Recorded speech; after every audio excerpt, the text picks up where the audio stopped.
Bienvenue dans Deep Bloom, le podcast où l'on explore ensemble nos mondes intérieurs, nos mémoires, nos émotions et nos renaissances. Je suis Justine, une maman et une femme en chemin. Ici, je partage mon parcours, mon ressenti, mes expériences de reconstruction après une amnésie traumatique. Dans ce podcast, tu y trouveras des témoignages personnels, des expériences vécues. Bienvenue dans cette communauté, bienvenue dans Deep Bloom.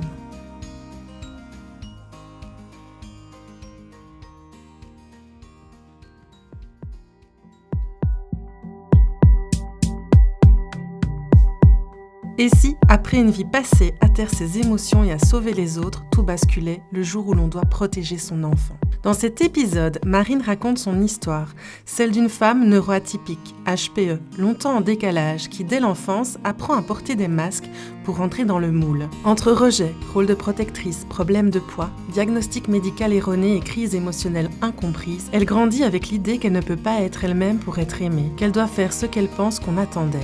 Son engagement dans l'armée en Nouvelle-Calédonie marque un tournant, une rencontre, un mariage rapide, puis la descente aux enfers. Isolement, dénigrement, violence verbale, une omerta militaire qui l'empêche de porter plainte.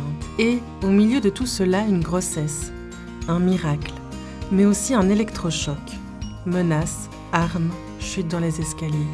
C'est là qu'elle comprend qu'elle doit partir pour protéger son fils. La suite est un combat. Les doutes au moment de porter plainte, la police, l'association pour femmes battues, le tribunal.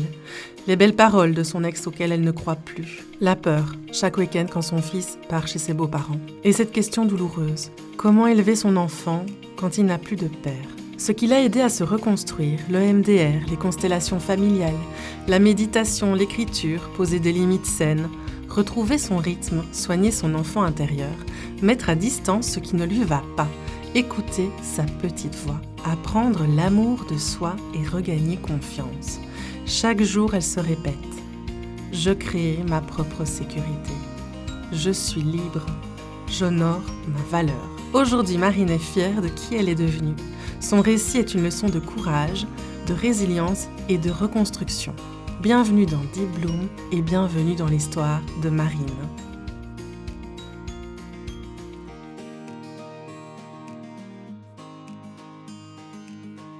Bonjour Marine, comment tu vas? Bonjour, très bien, très bien. Et toi? Très bien, je suis contente de te recevoir. On a eu pas mal d'échanges un peu avant qui m'ont fait beaucoup plaisir. Je trouve que tu es une personne très lumineuse, très très solaire et voilà, je suis ravie de t'accueillir ici et puis je pense que tu as un message important à faire passer. Mais c'est réciproque en tout cas, je suis vraiment Merci. très contente de partager cela avec toi, vraiment. Merci. Est-ce que tu as envie de te présenter un peu en 2-3 mots? Oui, bien sûr. Alors, je m'appelle Marine, j'ai 37 ans, je suis maman d'un petit garçon de 10 ans, bientôt 11. À la base, je suis ingénieure agroalimentaire, mais j'ai très vite Ok. bifurqué dans l'insertion professionnelle et la ressource humaine. Et maintenant, je suis en reconversion professionnelle. Je suis magnétiseur et énergéticienne. Ok, donc ça fait 3 domaines totalement différents. Voilà. Disons que je suis polyvalente. Ouais, c'est chouette. T'es un peu une slasheuse, comme on dit, ou tu connais ce terme?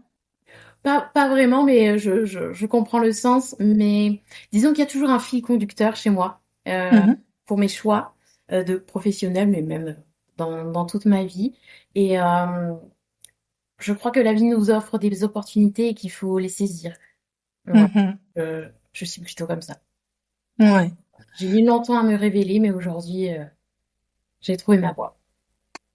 En tant que magnétiseuse, alors. Ouais, Mm. vraiment. Dans l'accompagnement de personnes, pour faire passer les messages et utiliser surtout mon vécu pour les aider, puisque Mhm. ça, aujourd'hui, je sais que rien qu'un mot peut aider. Est-ce que tu penses que ce que tu as vécu et ce que tu vas nous raconter ici, ça fait partie justement de ta mission, finalement, de... Oui, totalement. Si je l'ai Mm. vécu, c'est pas pour rien.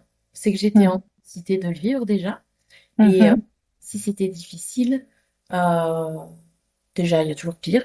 C'est ce que je me dis en étant positive. Et surtout, aujourd'hui, je me sers de ça, c'est ma force en fait. Et Mhm. Je ne serais jamais devenue celle que je suis aujourd'hui si j'avais pas vécu ça.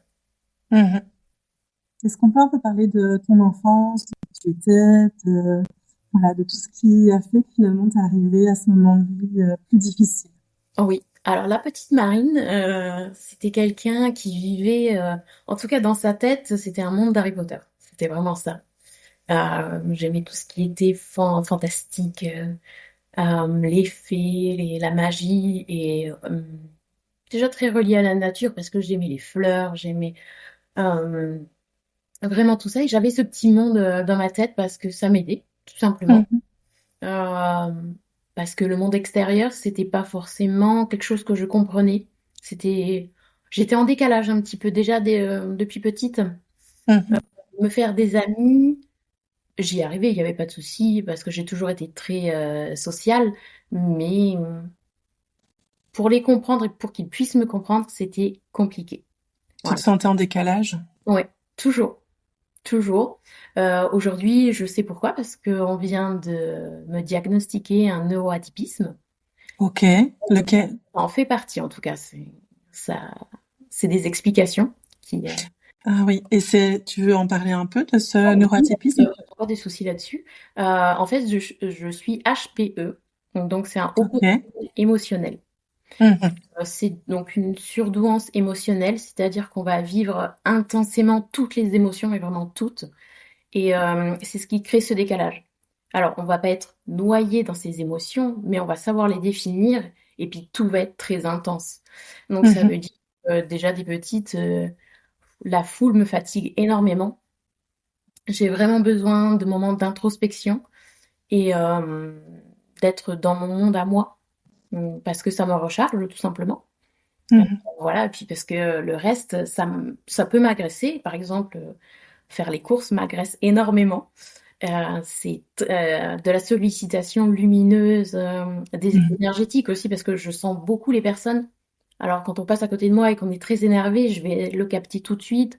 Euh, Être HPE, c'est aussi faire attention aux moindres petits détails. On n'a pas besoin de me dire que que vous êtes, que la personne en face de moi est en colère ou autre. Il y a des détails qui trompent pas sur le corps. Et Mhm. voilà, je vais tout de suite les percevoir. Et puis, Et puis ça t'impacte. oui, oui, Il y a plus que le percevoir, c'est que je le tu le ressens. vis même et tu le ressens intérieurement, c'est ça? Oui, il y a une grosse empathie. Je suis empathe de toute façon, donc il faut apprendre à ne pas être trop éponge. Mais il y a des moments, il y a un trop plein et c'est très compliqué. Donc, ce qui demande Mhm. aussi, moi, des moments d'introspection que les autres ne comprennent pas forcément, puisque je suis dans mon petit monde et puis je me coupe des fois du monde. J'en ai vraiment besoin. Mhm. C'est ta recharge. Ouais, ouais, ouais. Sinon, c'est pas possible. Et de toute façon, je suis misophonique. Donc, ça veut dire qu'il y a un moment donné, que ça soit en course et autres, quand le trop-plein est là, tout ce qui est sonore va m'agresser et je vais être en mode erreur. Je vais rester sur place et il faut que je parte. Voilà, donc je Ok. ne peux pas finir mes courses, voilà, n'avoir que la moitié de mes courses faites, mais partir parce que c'est pas possible. Oui, c'est un peu comme si c'était une saturation à un moment donné, ça se remplit, ça sature et là tu sais plus rien faire, Exactement. tu dois t'isoler. Mm. Donc là, maintenant, j'ai appris à faire avec. Et bah, je rentre de mes courses. Déjà, c'est des moments un peu plus calmes où j'y vais.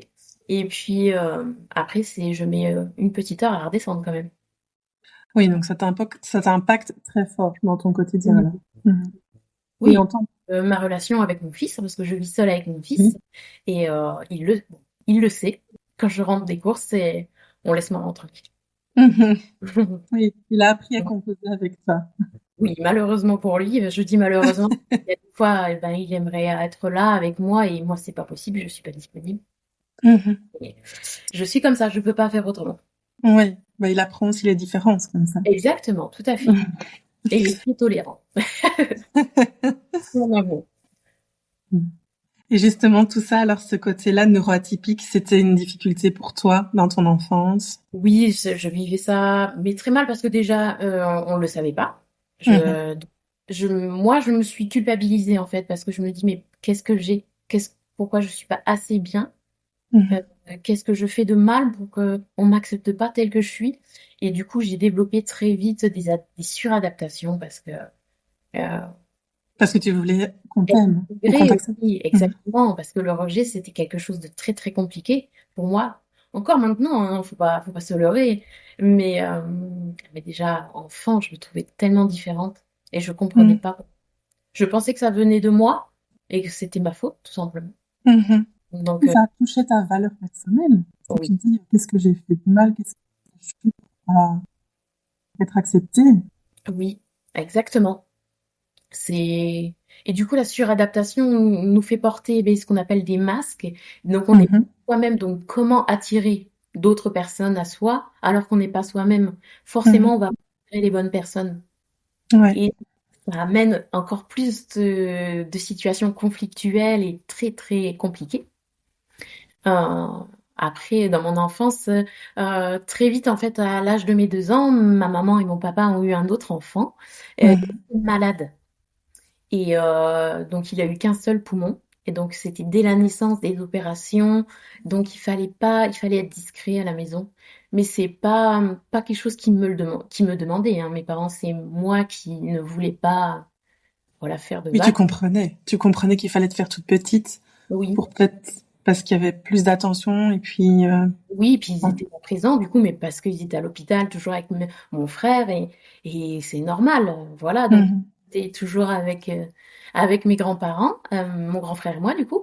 Et, mais quand même, la petite Marine, elle a ressenti du rejet là-dedans.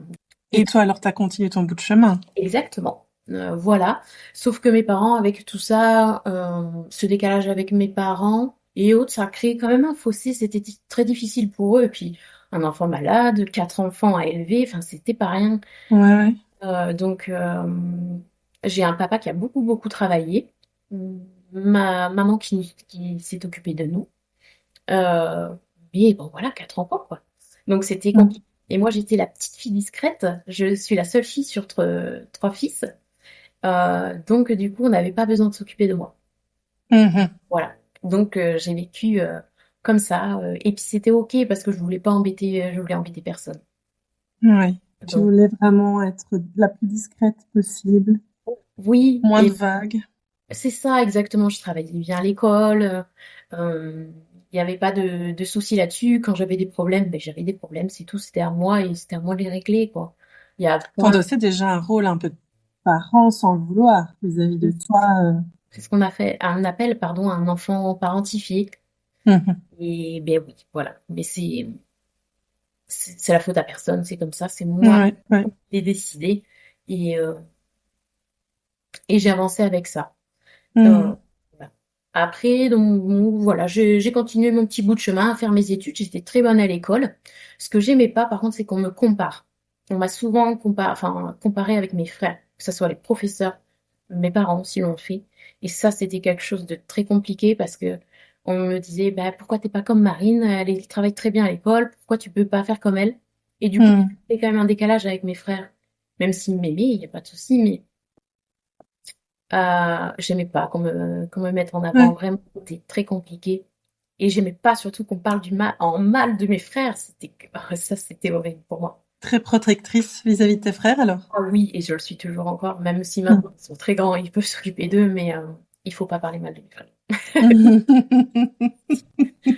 Et voilà. Mhm.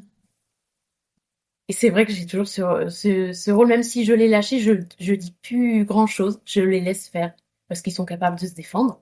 Mais Ouais. c'est quand même quelque chose de très compliqué parce que c'est ma famille et il faut pas me toucher. Ça se sent là, je vois que tu es Ah fort oui, ça ému se quand voit. on parle de Quand ça. je dis que j'ai les émotions, c'est voilà, je les vis. Ouais. Ça, c'est mon quotidien. Alors, ça va être entre rire et larmes là maintenant, mais c'est Mais c'est très bien, c'est comme tu es. voilà, exactement. Mais ouais, c'est exactement ça. Ça me prend quand on parle mal d'eux, c'est non, quoi. Et je suis très Mhm. fière de mes frères. Voilà, de mes frères, de mes parents. Voilà, ils sont comme ils sont et moi ça me va. Ouais. Voilà. Et à Donc ça, l'adolescence alors, ça a été un peu plus compliqué ou t'as toujours continué dans cette lignée? oui, dans cette optique. Après, j'ai toujours eu, par exemple, des problèmes de poids aussi qui étaient importants depuis toute petite. Alors, il faut savoir que Dans la petite Marine, elle savait que c'était le seul moment où une fois par mois, j'allais voir une diététicienne. C'était horrible. Parce qu'on me disait à chaque fois que je faisais pas bien les choses, qu'il fallait pas que je mange, qu'il fallait pas que je fasse ci, ça. Enfin, c'était toujours des reproches, j'avais l'impression. Mais j'acceptais ça parce que c'était le moment où je pouvais avoir avec ma maman. Mhm. Et toute seule. Et on avait ce moment, alors, c'était complètement en décalage parce qu'on avait le droit, on se faisait un McDo juste avant d'y aller. Et c'était un petit déjeuner. J'adorais ça parce que c'était les pancakes avec le sirop d'érable, mais c'était un moment très particulier où Ouais. j'étais seule avec ma maman et où on me consacrait du temps, quoi. Donc Ah finalement, oui, c'est ça. C'était privilégié, là. je suppose que je faisais pas bien les choses parce que je maintenais ça, du coup. Mhm. Donc ça, c'était important. Après, bah, les problèmes de poids sont arrivés encore plus intensément parce que j'ai déclenché des crises d'épilepsie, enfin, ce qu'on pensait être des crises d'épilepsie à l'époque, et j'en faisais plus le stress montait. Aujourd'hui, je sais pourquoi je les faisais, c'est juste parce que j'étais adolescente. Mhm. Hormones, on se pose tellement de questions en ces moments-là. J'étais toujours avec ce décalage. Et moi, bah, je savais pas que j'étais neuroatypique, donc du coup, je comprenais pas les choses. Et donc, Mhm. des malaises. Et chaque émotion très intense, des malaises. Et voilà, c'était des périodes où je pouvais en faire en cours. Ça m'arrivait aussi d'en faire une fois en plein milieu de la cour. Alors, je détestais ça parce que on voyait. En plus, je savais Mhm. des risques eh ben, de se baver dessus, de faire des choses comme ça. C'est une horreur. Et, donc du coup, enfin vivre avec ça, c'était non, c'était compliqué. Ça me mettait en avant alors que j'avais pas envie. Euh, donc voilà, le poids et puis bon, bah, la moquerie aussi avec le poids, c'est pas simple de trouver sa place en fait tout simplement. Mhm. Donc voilà, j'ai avancé toujours là-dedans. Euh, Après, sur mon entourage, je dirais certains membres de ma famille, je voyais en tout cas de la violence aussi. Ça pouvait être des disputes de couple, euh, voilà, d'une grande tante, de grand-père, grand-mère, ça arrivait aussi. Mhm. Enfin, toutes sortes de violences, verbales, euh, physiques, il y a eu aussi. Ça pouvait être de la violence émotionnelle aussi, je dis une violence émotionnelle parce qu'on n'avait pas le droit de montrer ses émotions. C'était compliqué. Euh, Alors que toi, justement, tu les vivais C'était intense. exacerbés, Il finalement. fallait enfermer tout ça. Mhm. Bah, je suppose que le poids m'a aidé à renfermer tout ça. Il fallait bien Mhm. contenir en tout Mhm. cas, j'aime à me dire et voilà.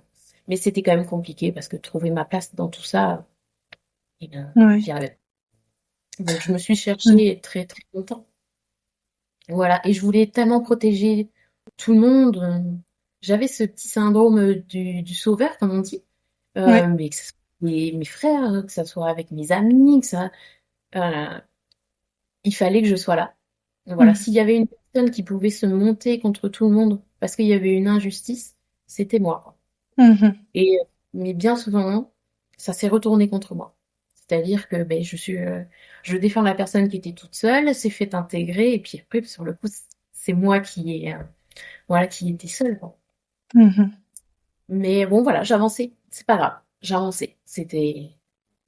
Alors j'ai continué mes études parce que ben, j'étais assez bonne élève. Et puis, bah, que ce soit les profs ou mes parents m'ont poussé à aller plus loin.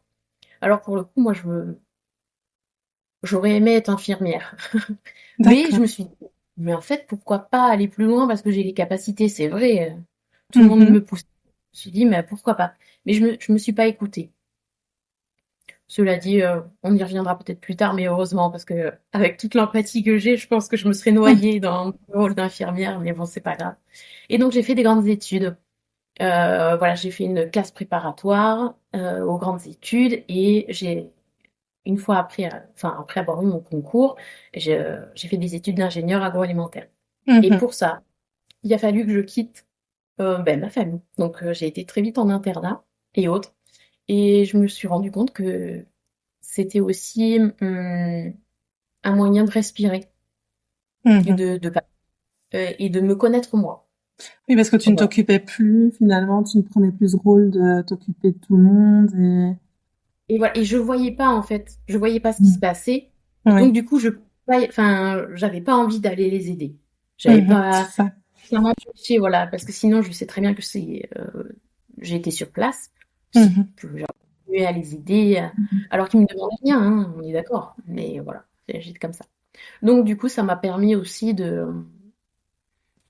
ben voilà, d'essayer de me connaître. Mais, il y a un mais, c'est que il fallait que je réussisse. Donc, j'ai mis toute autre chose de côté. Donc à cette époque, enfin sur ces âges-là, on apprend, on a les premiers petits amis, non, c'était hors de question pour moi. C'était d'abord les études, faut que tu réussisses. Parce que si tu réussis, tu pourras aider. Mhm. Il y avait l'aspect financier derrière qui était très important, mais je me suis foutu une pression incroyable. Mhm. Euh, il était très très très compliqué. Voilà. Ouais. Ça, c'était toute mon adolescence. Et euh, alors j'ai dû travailler pour me payer une partie de mes études, même si j'avais les bourses et tout ça. Enfin, il y avait le reste, il y avait un appartement à avoir et autres. Donc voilà, la fatigue en plus. Bon, j'ai eu mon diplôme, mais ça a été très très compliqué. Ouais. Voilà, c'est Avec beaucoup, beaucoup de travail derrière.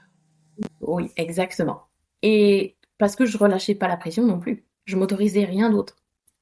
Beaucoup Donc d'exigences alors vis-à-vis de toi depuis petite, si j'ai bien compris. oui. Ah, À rentrer dans le moule, à taire les émotions, oui, à être sage, oui, à bien exactement. réussir. Oui, à être celle que tout le monde voulait que je sois, en fait, au final. Parce que Mhm. je me suis dit, mais comme ça, c'est comme ça qu'on va m'aimer. Ben, pas Ouais. du tout. Pas du tout. Avec C'est là, toi, c'est comme ça qu'on pourra t'aimer. ouais, ça c'était Mhm. dans ma tête, en tout cas. Et est-ce Donc que mon tu as eu père un... pardon. Ouais, je t'ai coupé. Non, non, pas de souci. Et je dis, Euh, c'est comme ça qu'on se dit, mais avec une fausse image, en fait, et c'est compliqué après. Tout à fait. Donc, voilà. Et C'était, justement, est-ce que tu as cherché l'amour de quelqu'un d'autre? ah oui, Euh, dans ces ah, moments-là. Alors, après, une fois que j'ai eu mon diplôme, j'ai cherché, le but, c'était de chercher un travail, d'avoir un travail, et après, je pouvais m'autoriser. d'accord, Donc c'était là, ton... Ok. ah oui, une fois que j'ai eu mon diplôme, soulagement. Mhm. Je dis, maintenant, c'est bon, je vais pouvoir vivre ma vie, je vais pouvoir. Et puis, bon, c'est quand même compliqué quand on sort d'un diplôme d'ingénieur. Bah, finalement, on se confronte à la réalité du terrain, c'est-à-dire que il y a pas de boulot, il y a du boulot, mais ailleurs. Donc, je suis partie en Espagne, je suis partie à Nîmes. Bon, Ouais, faut savoir que c'est dans l'est de la France, hein. Mes études, je les ai fait sur Strasbourg pour la préparation. Après, je suis allée à Caen, en Normandie. Après, je suis allée à Nîmes, je suis allée en Espagne. Bon, voilà, j'ai t'as voyagé quand voyagé. même. Oui, mais je ne regrette pas ça, par contre, parce que ça forge et Mhm. ça permet d'ouvrir son esprit surtout. Mhm. Mais voilà, en attendant, c'est comme si là, au moment où j'ai eu mon diplôme, je laissais enfin ouvrir les portes. Sauf que je m'étais pas préparée, puisqu'en fait, de l'enfance à l'adolescence, normalement, on est censé se préparer à tout, mais moi, j'avais rien fait. Et donc, alors déjà, là, je trouvais pas de travail qui me plaisait, et il fallait absolument que j'ai quelque chose. Mhm. Donc, pour le coup, je suis tombée sur un stand de l'armée et où on Ouais, m'a dit, mais avec ton diplôme d'ingénieur, ce serait parfait. Parce que nous, on a un contrat d'engagé volontaire et ça te permettrait déjà de voyager, d'aller dans les îles et de te faire, en fait, d'aider les jeunes sur ces îles à trouver leur voie. Ça, c'était juste, ça m'a appelé quoi. J'ai oui, dit, on bah ouais, t'a... je peux aider. Donc c'est parfait. Donc je m'engage direction l'armée. Donc on fait tout, comment ça s'appelle, les classes. Donc à l'époque, l'exigence était telle que la pression du diplôme et tout ça, j'avais perdu beaucoup de kilos. On avait mis enfin le doigt sur le problème que j'avais sur mes malaises, qui n'en était rien. C'était juste un problème électrique au niveau du cœur, enfin dans mon corps. Donc c'est ce qu'on appelle les malaises vagales. C'est Mhm. juste que c'est tellement intense que moi, c'était très impressionnant. Voilà, c'est tout. Donc, on me coupe enfin les médicaments qu'on me donnait sans cesse et qui me faisaient grossir. Donc, déjà ça. Et Qui était puis, lié à l'épilepsie alors?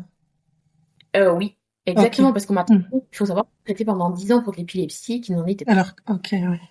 Et on augmente, on augmente, on augmente les doses parce que les malaises ne s'arrêtent Ça pas. marchait Sauf pas. que, Mhm. c'est au bout de 10 ans qu'on s'est dit, bah tiens, on va peut-être voir au niveau de ton cœur, qu'est-ce que t'as, quoi.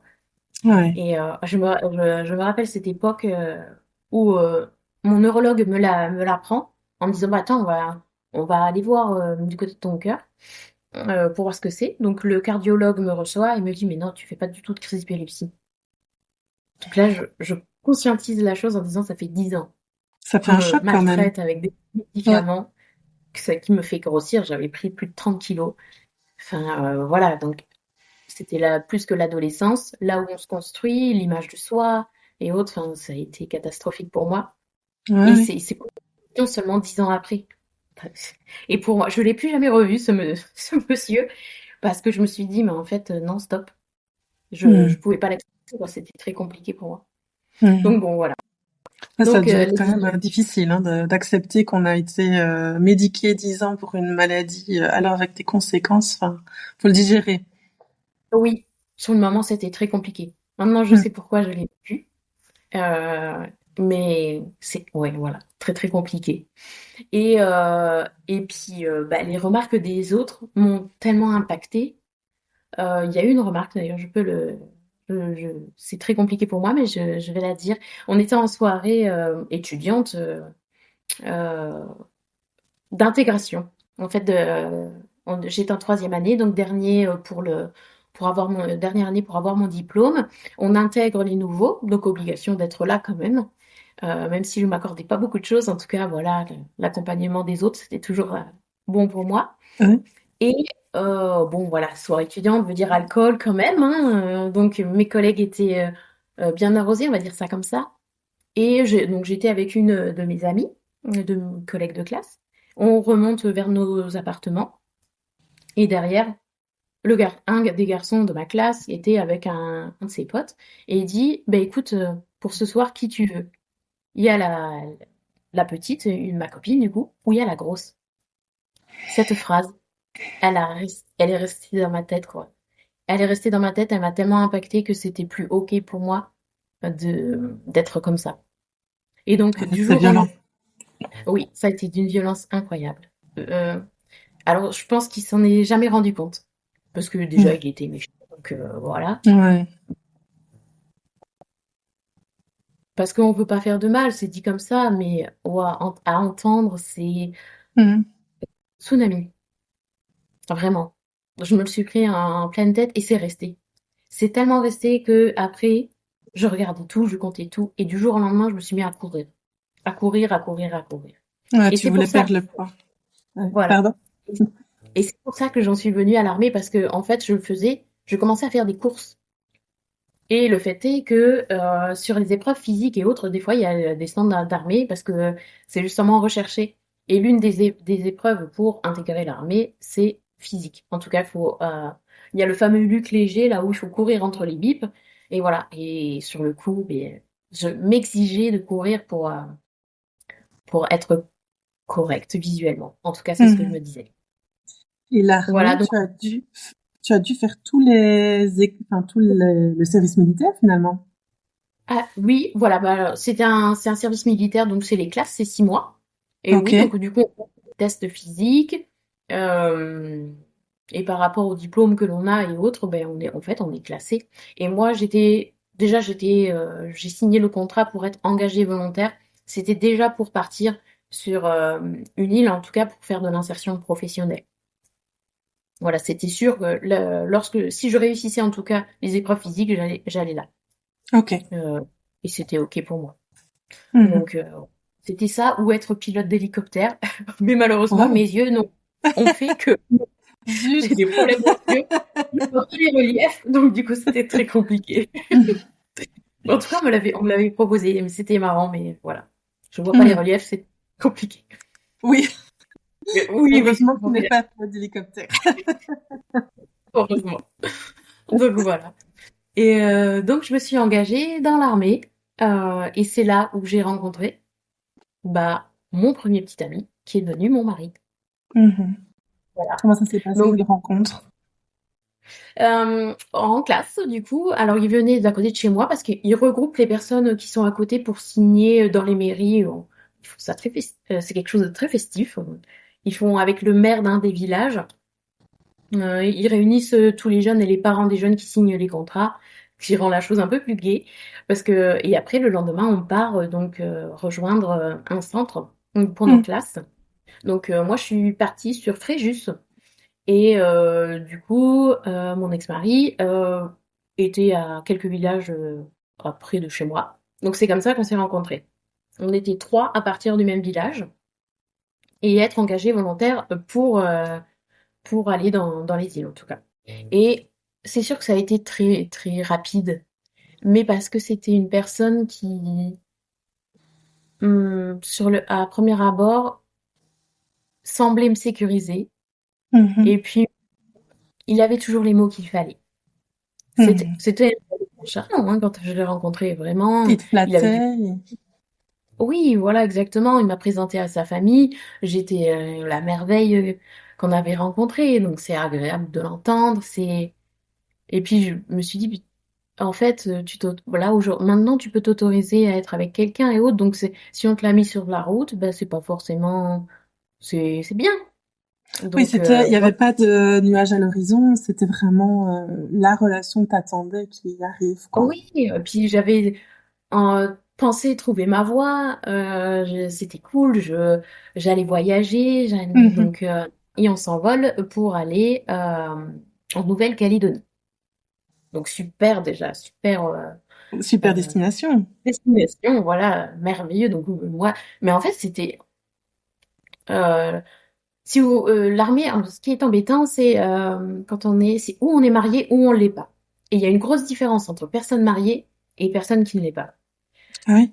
Si on est marié, ben ils nous aident à faire à tout. C'est-à-dire qu'on a une maison que l'on va pas payer. On a le loyer déjà pris en charge et c'est dans la caserne, mais on a une maison et autres. Sinon, faut se débrouiller. Et en Ok, fait, oui. faut se débrouiller. Si on veut une maison avec son compagnon et tout ça. Sinon, on vit à l'intérieur de la caserne et on est ce qu'on appelle séparés géographiquement. Mhm. Donc, pour être ensemble, il faut se marier. Mhm. Donc, moi, je me pose pas la question, on se marie. Là-bas, sur place, Et non, avant d'y aller. avant Donc, d'y aller, ok. très vite, hein, en 2 mois, le mariage est fait, je l'organise, je le fais moi-même parce qu'à l'époque, j'étais fan de pâtisserie. Donc, j'en faisais Mhm. beaucoup.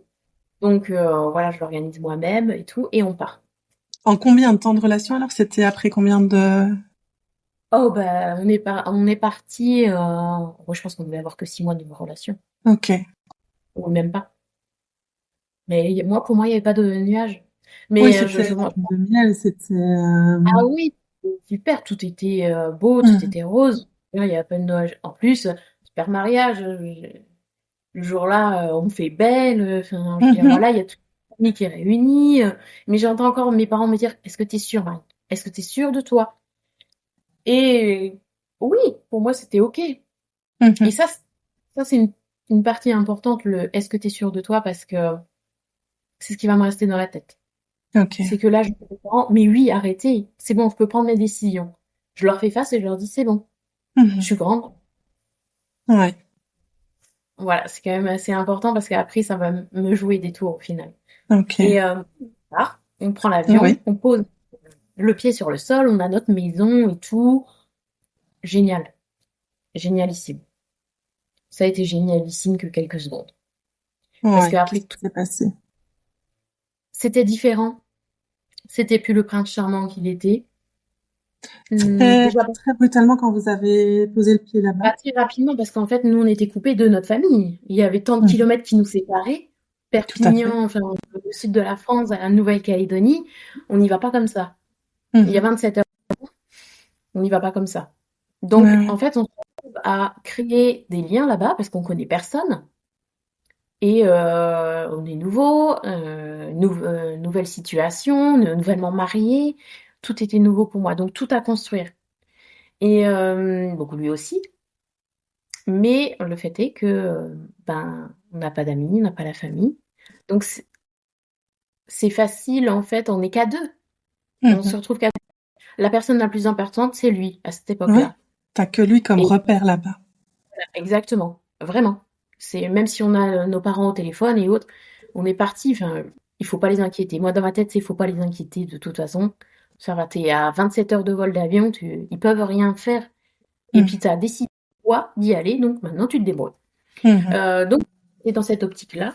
Et puis, c'est là où ça a très vite commencé, où, eh ben, il m'empêchait de créer du lien avec d'autres personnes dès qu'on allait voir d'autres personnes.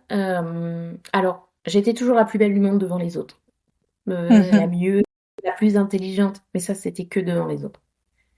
Derrière, c'était tout l'inverse. En disant, quand on rentrait par exemple d'un apéro avec des personnes qu'on rencontrait, donc pour créer du lien, oui, regarde comment tu m'as parlé, tu m'as dévalorisé et tout. Pas du tout. Non. Enfin, donc en fait, après, très vite, j'ai fait très attention à ce que je disais de lui. Donc en fait, et j'avais tellement peur de créer des conflits parce que je n'avais que lui finalement. Donc vivre dans le conflit tout le temps, c'est une horreur. Donc Mhm. je me suis très vite tue. Je disais pas grand-chose par Oui, peur de mal pour faire en fait. éviter un problème après. Ouais, voilà, exactement. Et puis petit à petit, bon, voilà, ça s'est pas fait en une fois, hein, mais eh ben on a personne. Euh, Lui s'est répété sans cesse qu'on n'est pas assez bien finalement, que je fais toujours tout mal et que finalement tout est toujours ma faute. Les conflits Mhm. qu'on peut avoir, c'est toujours de ma faute et autres. Et donc c'est d'abord des mots qui est dit et répété, et puis une perte, je dirais, de confiance en moi sur le coup. J'étais Mhm. plus la même. Alors faut savoir qu'avant, j'étais quelqu'un de très, très solaire, très Mhm. yang dans mon esprit. Il fallait que j'y aille tout le temps, très vite. Et là, du coup, je sentais que j'étais toujours en retrait. Même si j'avais toujours ce sourire, hein, j'étais toujours solaire, sociable et tout, donc si, derrière, mais non, il y a eu un retrait, en tout cas, de ma personnalité.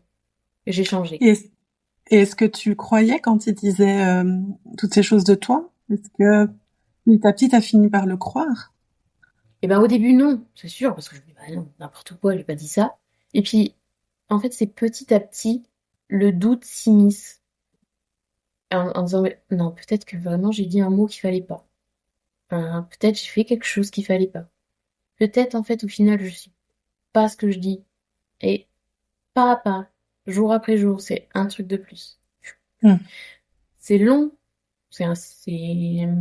et au bout d'un moment, en fait, quand c'est répété, répété, eh ben on le croit. Et j'ai commencé à le croire, en disant, ben ouais, peut-être que c'est ma faute. C'est pas si bien que ça. Je suis pas si bien que ça.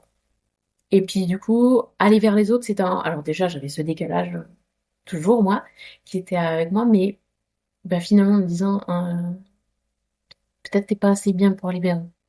Donc bah, il y avait moins de visites, moins d'élan à aller vers les autres. C'était compliqué. Voilà. Et puis, Ouais. il y a eu des moments de crise qui sont très vite arrivés. À l'époque, on avait pris un chien. Je me souviens que c'était euh, lui et moi, on le sentait. Enfin, le chien et moi, on le sentait quand il arrivait que ça allait être la crise. Le chien se planquait et moi, j'avais cette boule au ventre qui commençait et Mhm. qui c'est au moment rien qu'au fait de savoir comment claquer la porte de la voiture pour remonter sa façon de monter les marches de la maison. Je savais que ça allait être compliqué. Et là, bon, du coup, on se dit, bon, fais pas de vagues. Comme ça va le faire.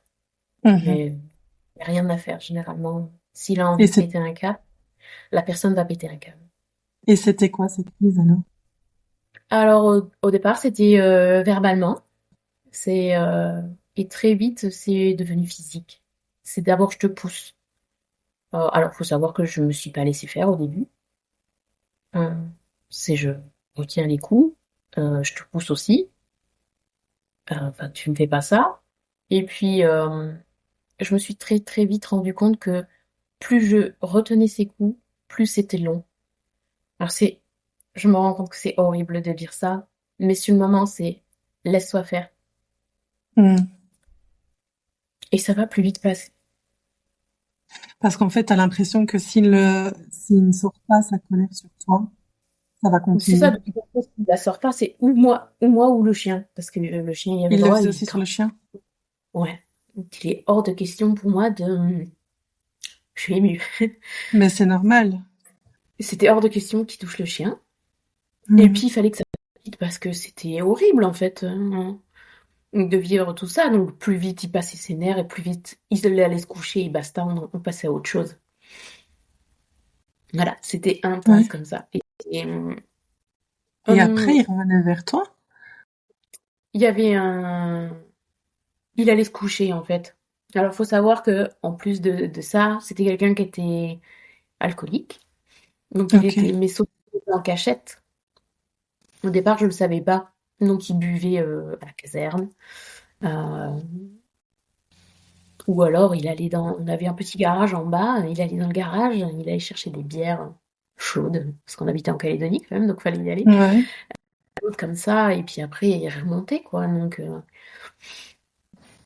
Donc il avait déjà lui ses problèmes à lui, Mhm. compliqués à gérer, mais il se défoulait, c'est tout. C'est le mot. Il venait se Ouais. défouler. Et après il allait se coucher parce que lui il allait mieux. Et le lendemain donc quand il partait au travail, il n'y avait pas de mots. Moi, j'évitais de me lever en même temps que lui, d'être là sur ses pas. Je voulais pas le voir, généralement. Et le soir, il revenait comme si de rien n'était. Alors, il voyait ma distance. euh, et puis là, c'était les excuses. Pardon, c'est vrai que je devais pas faire ça.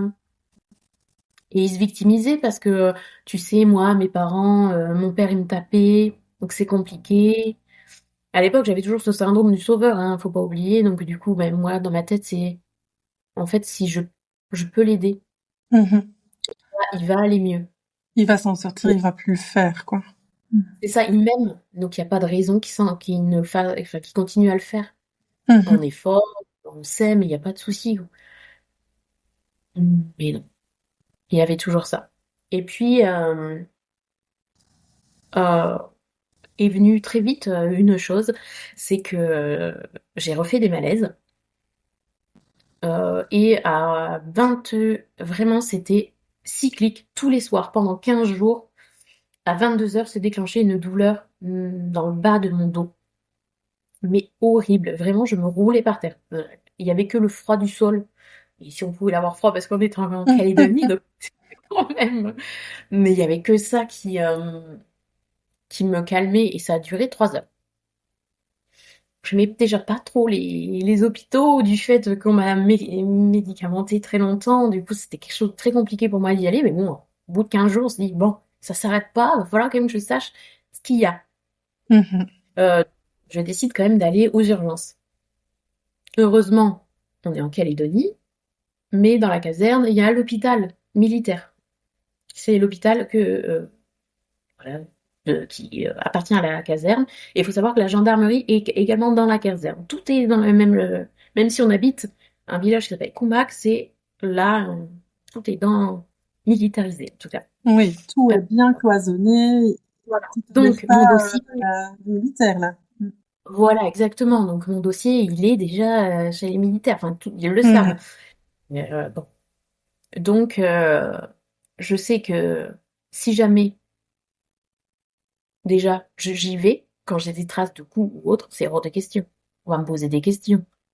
Je peux pas dire ça. Pour le moment, c'était pas possible pour moi de le dire, en tout cas. Donc, j'y vais. Pour le coup, j'avais pas de traces, donc je peux y aller.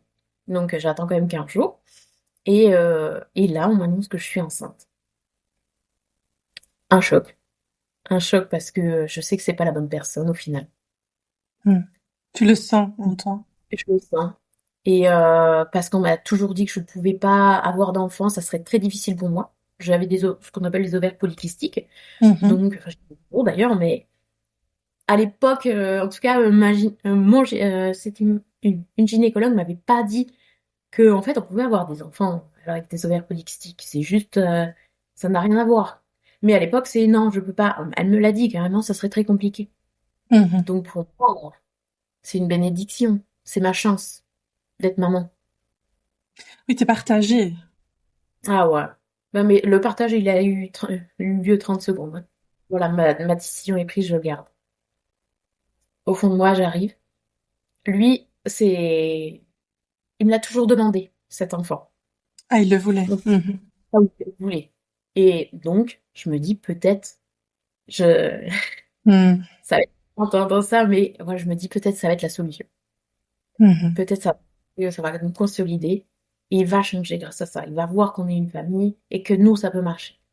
Mhm. Et voilà. Je vois ma peau là, je vois que c'est pas ok du tout. Elle est pas ok, hein. Mon corps il est pas ok Mhm. du tout. Mais à l'époque c'était ça. Euh, et, euh, et donc du coup je rentre et je vais lui annoncer. Oui, toi, tu penses que ça Maintenant, va être ok de le dire, que ça va oh, être un beau et moment. oui, donc, Mhm. il me l'a tellement demandé et autres que ben Mhm. voilà, en fait tu vas être content et ça va aller. Et en plus c'était sa période d'anniversaire, donc je profite de son anniversaire pour lui annoncer. Je me dis que bam, c'est ce qu'il fait. Donc, je lui annonce. Il reste silencieux pendant 15 jours. Il me dit rien. Ouf. Je sais pas du tout s'il est content, je sais pas du tout. Alors moi, je me pose la question, qu'est-ce qui se passe? Voilà. Mais en tout cas, c'est neutre, il n'y a pas de conflit, il n'y a rien. Donc, j'attends. J'attends. Et après, bah, les choses passent. Bah, moi, je lui dis, mais j'aimerais le garder, en fait. Donc, c'est OK pour toi? Il me fait juste un oui de la tête. Donc, pour moi, ma grossesse commence. C'est quelque chose qui va calmer les choses pendant un temps. Mhm. Euh, donc moi j'ai dénoncé mon contrat puisque pour être avec mon bébé, c'était très compliqué en Calédonie de ne pas garder son enfant. Il n'y avait pas spécifiquement de nourrice.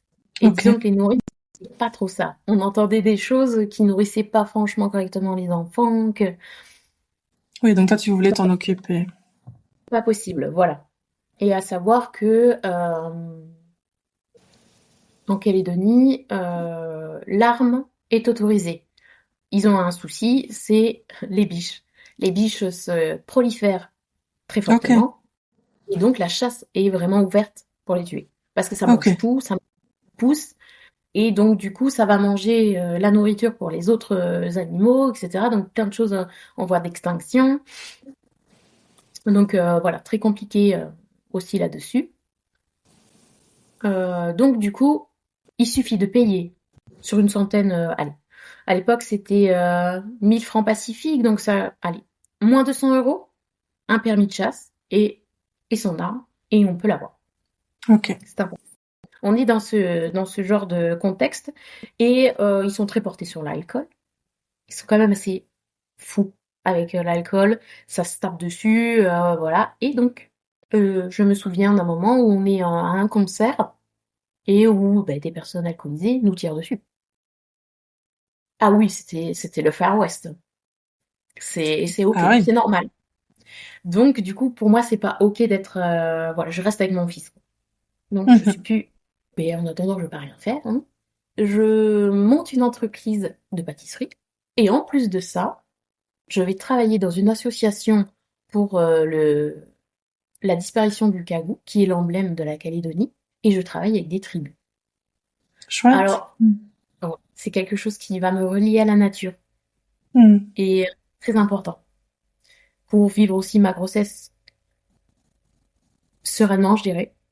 En tout cas, sur les périodes là où je suis dans la nature, parce qu'on va poser en fait des boîtes d'enregistrement pour entendre s'il y a encore et compter ces fameux oiseaux qui ne peuvent pas voler. C'est les seuls oiseaux qui ne peuvent pas voler et donc qui sont en voie de disparition parce que ils se font manger tout simplement. Donc voilà. Mhm. Donc à l'époque, je fais ça et je crée ma pâtisserie. Fan de gâteaux toujours, donc je les vends parce que là ils en raffolent, c'est des gâteaux avec la pâte à sucre, etc. Donc voilà, ils ont pas ça sur le territoire, puisque on est une île, faut pas oublier. Oui. Ou parfait, je m'occupe, pas de nuages à l'horizon. Je me dis c'est bon, j'ai réussi, on va bien vivre, ça va être génial. Et très vite, bon, les routes sont chaotiques, hein. Il n'y a qu'une grande route pour descendre du nord au sud de Calédonie. Il y a des nids de poules partout. C'est une horreur. et je faisais trop de route. Et donc, du coup, mon médecin, j'avais des contractions plein. Ah Et oui, en enceinte. Bon, tu dois arrêter. Donc, plus le droit à courir, plus le droit d'aller en voiture, donc d'aller faire ce travail que j'avais avec la nature, qui me reliait, qui me faisait tellement du bien. Et donc, je reste à la maison. Donc, je me dis, bon, bah, j'ai mon entreprise de pâtisserie, c'est pas grave. Voilà. Donc, les choses se développent. Je vais faire les marchés, en plus, pour vendre des petits gâteaux et pour me faire connaître. Et ça déclenche chez monsieur quelque chose de pas OK pour lui. Donc là, à l'époque, je suis enceinte de 6 mois, 7 mois. Et donc, les conflits reviennent. Mais c'est beaucoup, beaucoup de disputes. Et toujours ce cercle vicieux, en fait, il y a une tension, c'est toujours ta faute, c'est toi. T'es là, voilà ce que tu fais de mal. Et après vient la crise. Euh, donc, pour l'instant, c'est que verbal. Et après, il y a Mhm. toujours ce mot d'excuse, non, mais ça va aller, on va construire une famille. Et moi, je rêve de ça, en fait. Je rêve de ce cocon familial. Mhm. Fort. Donc, je garde ça en tête. Et rebelote. Voilà. Ça te tient en fait. Ça te tient de te dire, je vais créer une famille, un cocon et C'est ça. Et puis, j'ai mon enfant, que je mhm. pouvais soi-disant pas avoir, qui est là. Le Donc, miracle, ouais. protection, quoi. Donc, et tout doit bien, bien aller pour lui. Donc, Mhm. je maintiens ça. Et puis, arrive 8 mois de grossesse. Et donc, faut savoir que notre maison, nous, on habite le premier étage de la maison. En dessous, il y a quelqu'un. Et on a des escaliers qui descendent pardon, dans notre jardin et dans notre garage pour accéder à notre maison. Et un jour, il rentre du travail. C'est une mauvaise journée pour lui, je pense. Et là, je sens que c'est pas OK. Bon, je me dis, il va y avoir dispute et autres. Sauf que moi, je suis sur ma terrasse. Et il n'y a pas eu beaucoup d'engueulades sur le moment. Mais il y a un geste il me prend et en fait, il m'envoie valser dans les escaliers. Ah Sauf oui, que mois de j'ai grossesse. Mhm. voilà. Je me vois dévoiler les escaliers et me rattraper à tout ce que je peux pour que mon ventre ne tape pas, tout simplement. Alors c'est dingue, c'est une microseconde, hein, de descendre d'un escalier, c'est tellement Mhm. rapide. Mais moi, je l'ai vécu tellement longuement, à me Mhm. rattraper tout ce que je pouvais, et là, c'est pas OK. Là, Et là, ça marque. t'as eu peur pour ton fils, là. Ouais. Et ça a Là, marqué un, ça a marqué un tournant, parce que là, c'était non, c'est stop. C'est plus possible. Il ça a y a été beau ton avoir la déclic, ça. Ouais, c'était le point de rupture, là, pour moi. Donc, je vais aux urgences. Là, j'ai un énorme hématome sur le ventre. Heureusement, bébé n'a rien. Ouf. Oh. Mhm. Et là, je décide de dire, pour la première fois, je le dis, oui, c'est mon mari qui m'a fait ça. Ça, il me le note dans mon dossier. Ça a dû être tellement fort de le dire. Tellement dur aussi. Ouais. C'était... euh, Il t'a accompagné. non, non, non, non, Donc, non. il t'a fait il t'a Lui, balancé, il est resté à la maison. en fait, non, il allait travailler. Et c'est pas parce qu'il le savait pas, tout simplement. Donc, moi, j'y vais le lendemain, sans qu'il sache. Ah, tu as pas été sur le moment. Non, non, pas possible. Non, il m'aurait pas laissé y aller. Il a fallu que je rentre. Et puis, il y avait le chien. Alors, je sais qu'il fallait que je protège mon fils. Donc, j'ai laissé faire. Sur le moment. Lui, il est parti, il a mangé, il s'est couché. C'était OK. J'avais protégé tout le monde. Voilà. Il est parti au travail. Je prends mes affaires. Je mets le chien en sécurité pour pas... Si jamais il revient, on ne sait jamais, mais voilà. Et donc je pars aux urgences. Ils me font enfin pas la radio, mais l'échographie. Voilà. C'est là où ils me disent, oui, effectivement, vous avez un beau bleu, vous avez quelque chose d'assez marqué. Mais bébé n'a rien du tout, il a été protégé, donc heureusement. Donc voilà. Euh, à l'époque, il décèle aussi une côte cassée, mais ça datait pas du jour-là. Voilà, ça datait d'un autre moment. Mais de toute façon, il n'y a rien à faire pour une côte cassée, donc voilà. Mais c'est dans ton Euh, dossier. mais voilà, c'est noté. Euh, J'arrive le lendemain avec ce dossier, je demande une copie, je cache. Le soir, il passe, il s'excuse comme d'habitude. Je dis rien, mais je garde. Et je décide d'aller à la gendarmerie. À Qui la est... gendarmerie qui est dans la caserne. Mhm. Gendarmerie. On refuse ma plainte. Pourquoi? Parce qu'on fait pas de vagues à l'armée. On me dit d'aller voir l'assistante sociale de l'armée. Mhm. C'est tout. Et C'est là, je enfin. comprends que je suis seule. Mhm.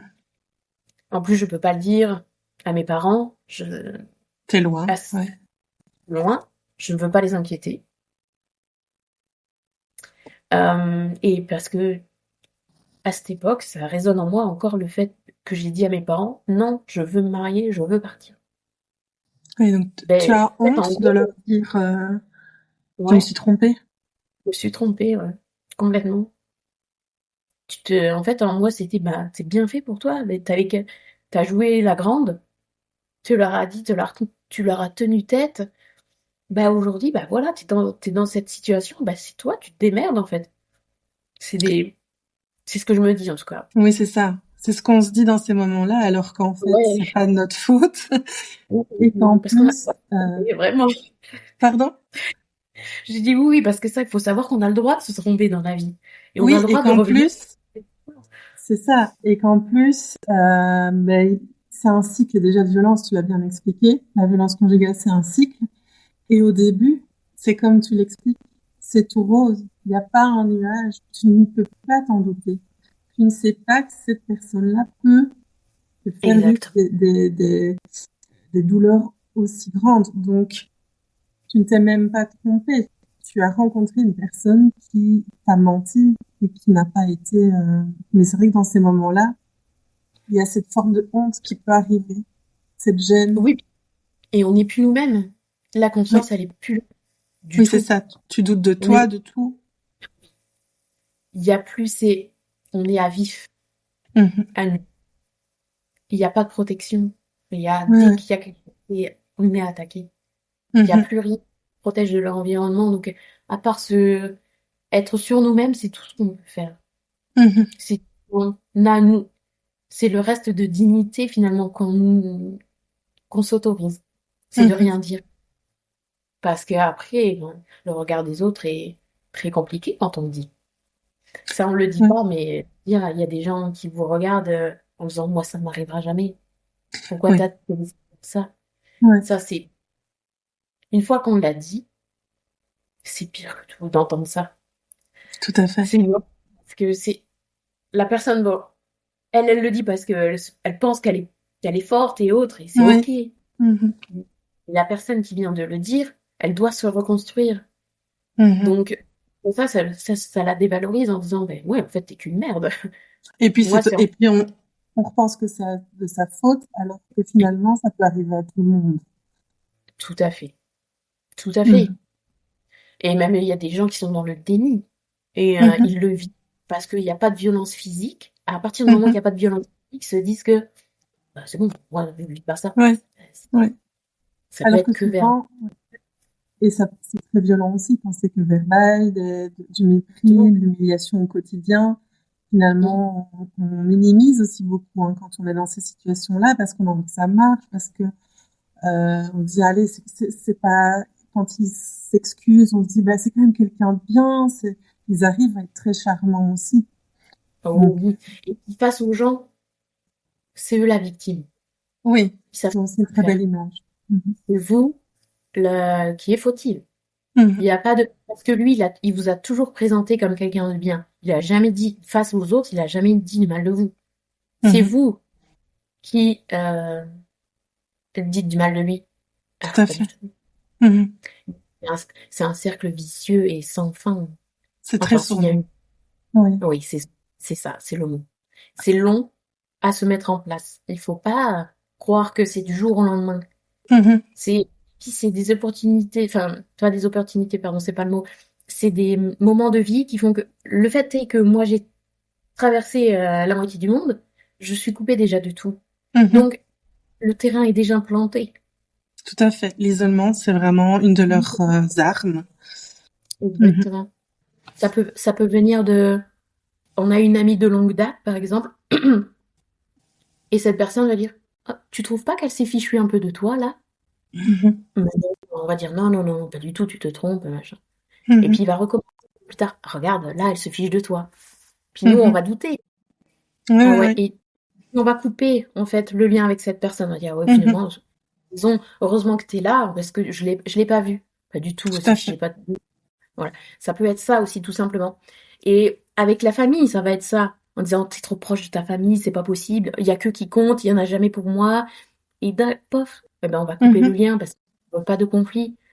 Voilà, Mhm. l'isolement, il peut venir tellement Tout à facilement, on fait. peut pas dire, c'est pas m'arriver, c'est pas vrai. Ça Ouais. prend du temps, ils ont un des cycles, ils ont... Alors après, moi, on va peut-être en reparler après, mais on pose le mot de pervers narcissique. Donc, ils ont un processus. Oui, tout à Et, fait. euh, et du coup, ils choisissent pas des personnes au hasard, ils choisissent des personnes, au contraire, qui ont un charisme assez fort, comme je l'étais avant de rentrer dans l'armée, en fait. Simplement où j'étais, allez, vas-y, on y va, quoi qu'il se passe, de toute façon, je vais y arriver. Et puis si j'y arrive pas, j'y retourne, c'est pas grave. Mhm. J'a- Ils ont besoin de cette énergie pour eux les valoriser. Parce qu'il Mhm. faut pas, parfois, ils n'ont pas de valeur. Non, Enfin, ils arrivent pas les à donner. narcissiques, hein. Mhm. Il y a qu'en étant dominants qu'ils l'ont. C'est comme Mhm. ça qu'ils se tout simplement. Donc, bon, ça, faut le comprendre. Donc, on peut pas dire, Mhm. on n'arrivera jamais. Voilà. Non. Et bon, maintenant, moi, à ces personnes qui me disaient ça, je leur réponds, bah tant mieux. C'est que vous avez appris, vous avez les bonnes cartes et que vous avez appris l'amour de soi, la confiance en soi, et c'est tant mieux. Mhm. On va pas Mhm. souhaiter ça, mais c'est pas vrai. On a Ouais. tous des qui font que ça peut vite s'insinuer en nous. Ouais. Donc, ouais. Mais Et qu'est-ce qui donc s'est voilà. passé alors, quand tu t'es retrouvée toute seule? T'avais pas d'amis non plus? Et ben, j'en avais plus, hein, tout simplement. Donc, parce que de toute façon, dès qu'on allait chez quelqu'un, il me faisait des scènes. Déjà, il buvait beaucoup et j'avais honte de lui Mhm. parce qu'il s'embrouillait avec tout le monde. Il pouvait aussi un peu se battre, mais pas beaucoup parce qu'il faisait croire qu'il était très violent en disant allez, retiens-moi, ou je vais les fracasser. Bon, pas du tout. Mais bon, sur le moment, Mhm. voilà. Bon, je sais qu'il avait de la force quand même parce que moi, il me fracassait. Vis-à-vis, ouais, ouais. Donc, c'était pas possible que les autres vivent ça. Donc j'ai Mhm. allé, on se revoit et tout, et je prenais sur moi en fait pour que les autres ne voient pas ça. Et Ouais. enfin, au bout d'un moment, c'était lui qui n'était pas aussi voulu dans le cercle Oui, il autour de nous. dérange. On n'a pas envie de sa compagnie. Non, oui, exactement. On le trouve un peu bizarre, un peu, Mhm. voilà. Du coup, on est coupé. Ouais. Donc du coup, voilà. Tu- Je sais pas quoi faire sur le moment. Je me dis, mais comment je vais me Ouais. revivre? J'ai bébé. Mais là, je sais qu'il faut que je fasse tout pour m'en sortir. Je peux pas. À ce moment-là, je sais qu'il faut que j'extirpe mon fils et moi de cette situation. Mhm. Mais je suis prise à la gorge, je sais pas. Donc là, c'est des moments de doute. Euh, vraiment, j'ai attendu que les choses passent pour voir si j'avais des opportunités, vraiment. Euh, Mhm. où son chef arrive, il venait me frapper. J'avais, pour le coup, il m'a Donc, jamais tapé dans le encore visage. après le... Ouais. Ah oui, après, Ok. c'était de nouveau. Les crises étaient revenues. Et en fait, c'était impressionnant parce qu'il s'était retenu. C'est comme s'il s'était retenu tout ce temps. Et Ok. que là, il avait lâché les démons de nouveau. Sauf Et que plus moi, j'étais limite, bébé. comme tu dis, c'était le visage. Bah, d'habitude, il faisait pas dans le visage parce qu'il fallait pas que ça se voie. Et là, il retient plus, en fait. Il retient plus ses coups. Nos voisins entendent en dessous, mais ils font rien. Euh, un de ses chefs arrive. Donc, j'avais une marque sur la joue. Il me demande est-ce qu'il t'a frappé? Je dis oui. Donc il prend lui d'un côté, il y avait son sous-chef à lui qui était avec, c'était une femme qui était là, qui reste avec moi, mais il n'y a pas de compassion, c'est froid. C'est dur, ça, de voir toutes ces personnes qui ne réagissent pas. Mm. Et là, on comprend qu'on est seul. Enfin, je Mhm. comprends. Je vais devoir trouver autre chose, quelque chose de plus malin. Mhm. Donc, je décide de faire la femme parfaite. Comme ça, il n'y a pas de conflit à la maison. Et moi, je peux trouver des solutions. Alors, je regarde les billets d'avion, si moi, je peux me mettre de côté, mais à chaque fois, monsieur porté sur l'alcool. Donc, il me casse la voiture, donc je dois payer les réparations. Ok. Donc, voilà. Je dois faire ce qu'il veut. C'est compliqué, hein, à ce moment-là, mais je sais que c'est la façon de protéger bébé. Ouais, Et donc là, je décide, tu files droit, euh, quoi. ouais, mais je décide de faire une chose, c'est pour plus qu'il m'approche. Je prends des kilos, je mange, et il me touche plus. Je le mets à distance comme ça. Et si jamais il est en crise, je protège mon ventre, je me mets tout de suite assis, il me tape, il me donne des coups de pied dans la tête ou autre, mais le ventre, il est OK. Et je dis rien, je le laisse faire. Mais parce que ça passe vite. En 5 minutes, c'est fait. C'est horrible de le dire, mais c'est ça. C'est horrible, ouais. Et je sais que je peux pas porter plainte et je sais que je peux pas aller de toute façon aux urgences se faire déclarer mes coups, ça sera la même parce que ça a été dit. Tu fais quand même des photos ou tu gardes quand même certaines preuves. Des photos, ouais. Mhm. Mhm. Ouais, dans mon téléphone. Et là, ça se passe mal pour lui. Il fait des bêtises. Du coup, il me dit, eh ben c'est bon, je veux bien retourner en France, moi aussi. Je vois que toi aussi tu veux. Je n'avais jamais prononcé ces mots en disant je veux retourner en France. Jamais. Mais je sens que c'est l'opportunité pour moi de m'en sortir. Du Ouais, coup, je le ouais. laisse croire, oui, t'as raison. Bah, bien sûr, bien sûr. C'est pour toi que je le fais. On sera mieux là-bas avec nos. Puis le bébé est né, hein. On rentre en France, bébé a 3 mois. On n'a pas d'appartement puisque tout était en Calédonie. Nous, on n'a pas encore nos affaires parce que nous on transite par avion, mais nos affaires transitent par bateau. Donc ils C'est partent ça. avant nous, mais ils arrivent après nous. Mhm. Donc voilà. Donc moi Et vous j'ai que allez les où? affaires, deux trois affaires pour moi et basta. Et on atterrit chez son papa et sa maman parce qu'il y a plus Ok. de place. Donc là je me dis que j'ai pas de raison, ils vont m'aider. Mhm. Voilà. Donc j'ai l'espoir. Mais non. Non. Euh, non, ils voient, ils sont. Il y a un moment donné, ils nous laissent partir en disant bah allez pour votre tour au restaurant tous les deux, nous on s'occupe des bébés, il n'y a pas de souci. Mhm. Donc, je le fais. Et là, dans le village, c'est des rues pavées. Et on sort, lui avait bu, forcément, comme d'habitude. Moi, je bois pas, hein. Donc voilà. On sort du restaurant et il fait très noir dans ces rues pavées. On revient à pied parce que c'était pas loin. Et vraiment, je sais pas. Là, je sais même pas dire ce qui a déclenché. Il y avait pas franchement de déclencheur. Moi, il me faisait honte, donc je voulais partir très vite du restaurant.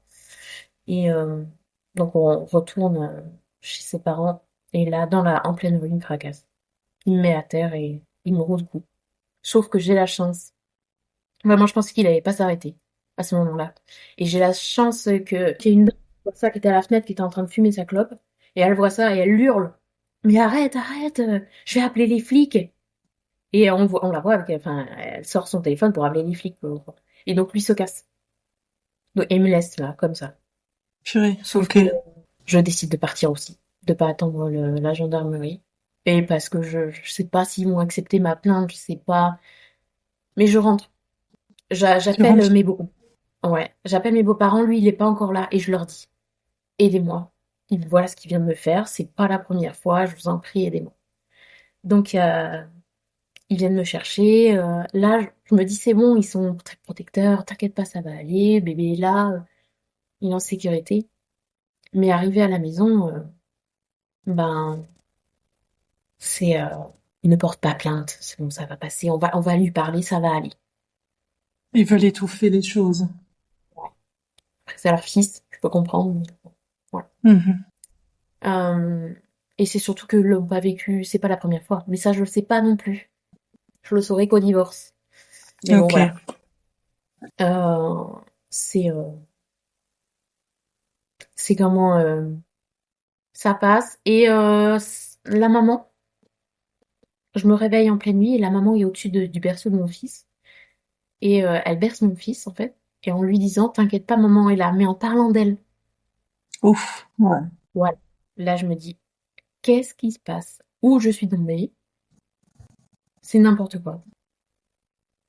Du coup, le lendemain, je lui dis, je retourne chez mes parents.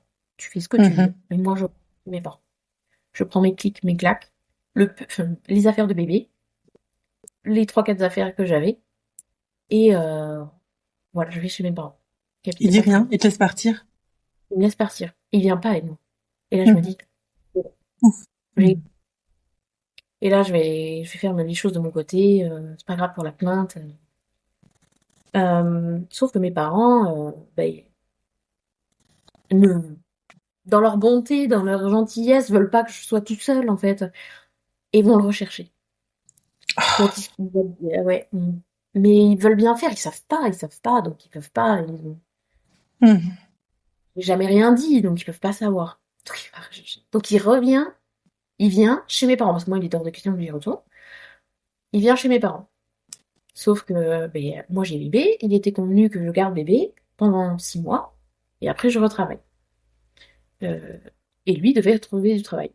Sauf que maintenant. Et lui, toute la journée, il est dans le lit à jouer au jeu. Il me ment ouvertement sur la recherche de travail parce que je regarde discrètement dans son téléphone, mais je sens que les choses commencent à bouillir en lui. C'est pas Mhm. facile. Et je sens qu'à un moment donné, le couperet va tomber, quoi. Je me dis, mais comment je vais faire? C'est pas possible. Il faut qu'il se casse de là. Et ses premières dents. Il y a une nuit où, bah, bébé, ça fait 3 nuits qu'il me fait les dents. La journée, il est là, et ben, moi, je commence à plus en pouvoir. Vraiment, là, j'arrive à un point où je tombe tellement je suis fatiguée. Mais donc, je lui demande, tiens, tu pourrais te lever, s'il te plaît. J'en peux plus. Et juste, aide-moi. Et là, il s'énerve. Et à sa façon dont il sort du lit, je sens que c'est pas ok, qu'il va faire quelque chose qu'il faut pas, quoi, bébé. Donc, ouais, je dis ça, c'est une fraction de seconde qui se passe dans ma tête. Et je me lève, en même temps, je cours au berceau. Donc lui, il a juste eu le temps de l'attraper, bébé. Et je vois le mouvement qu'il va faire, Mhm. le secouer. J'ai juste le temps de lui prendre. Et moi, je m'enfuis après dans le salon de mes parents, qui est un peu plus loin. Ça m'était complètement taré, quoi. Donc là, j'ose quand même dire ça. Et je m'en vais. Mais il peut rien dire parce qu'on est chez mes parents. Donc il peut pas. Mais Il je arrive à sens se qu'il voudrait. contenir. Voilà. Donc je ferme la porte. Là, mes parents ont entendu, forcément. Voilà. Le lendemain matin, lui, il se lève pas. Et là, je décide de tout déballer à mes parents. Et je regarde mon père, je lui annonce. Ben, il me frappe. C'est pas la première fois.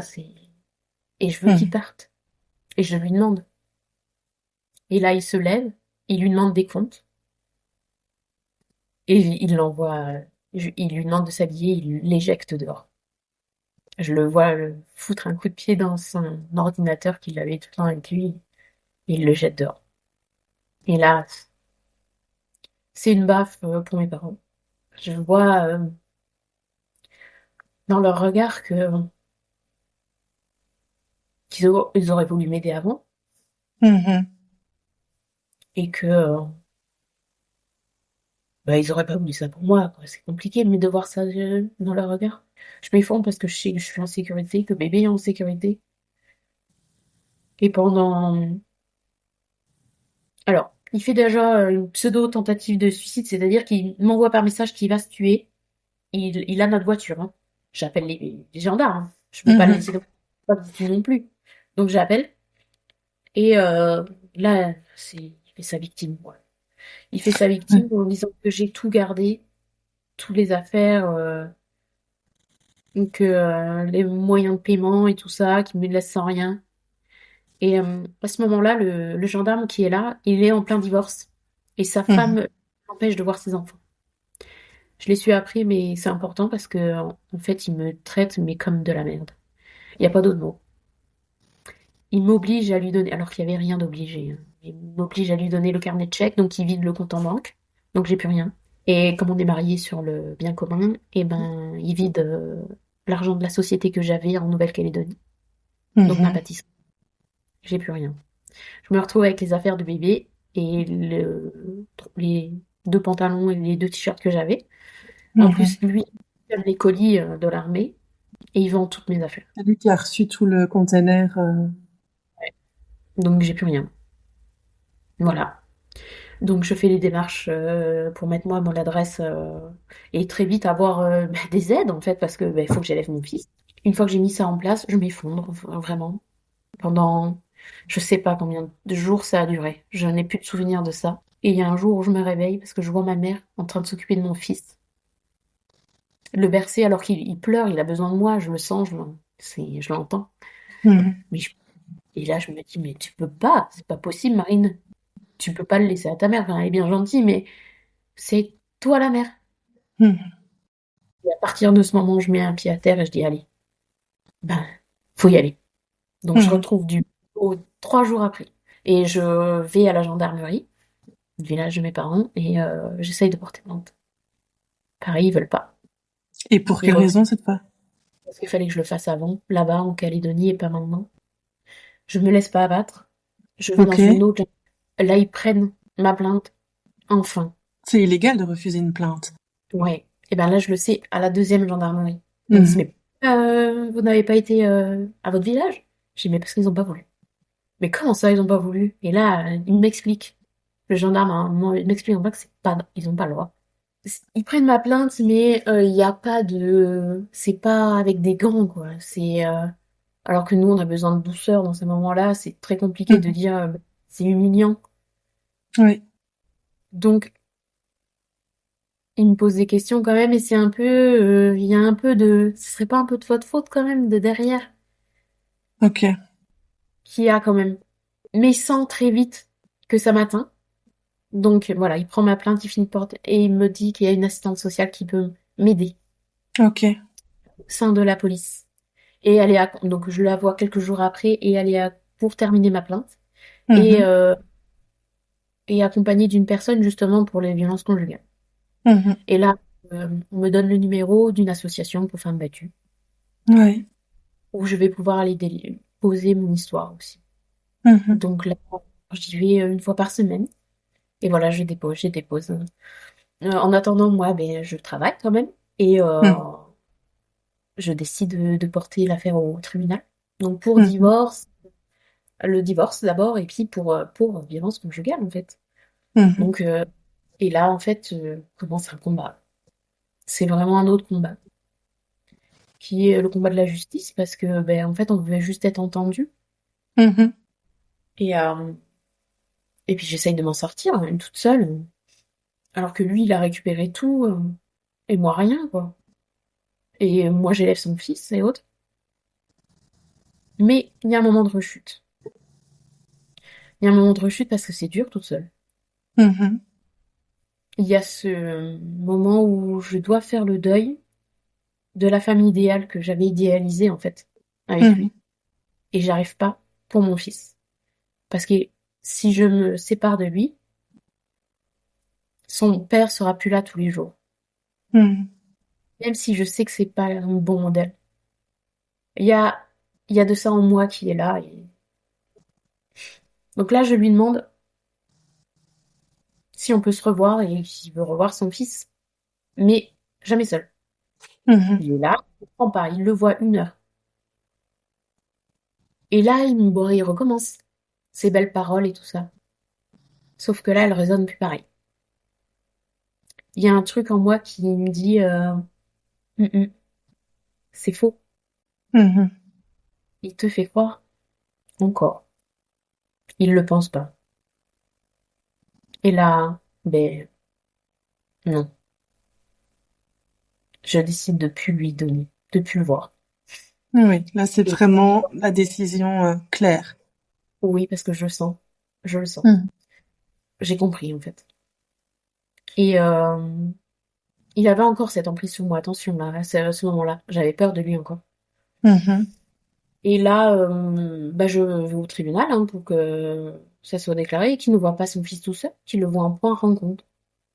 Et Parce que c'est je sais qu'il... accepté? Non. Non. Ok. Tout m'a planté dégoûté et c'est pas accepté parce que la maman était auparavant nourrice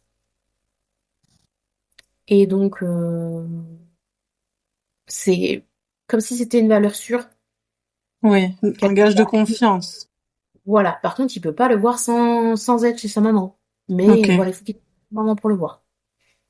Donc voilà, avec quelqu'un. Donc, il a un droit de visite, donc un week-end tous les 15, enfin toutes les 2 semaines, et la moitié des Ok. vacances.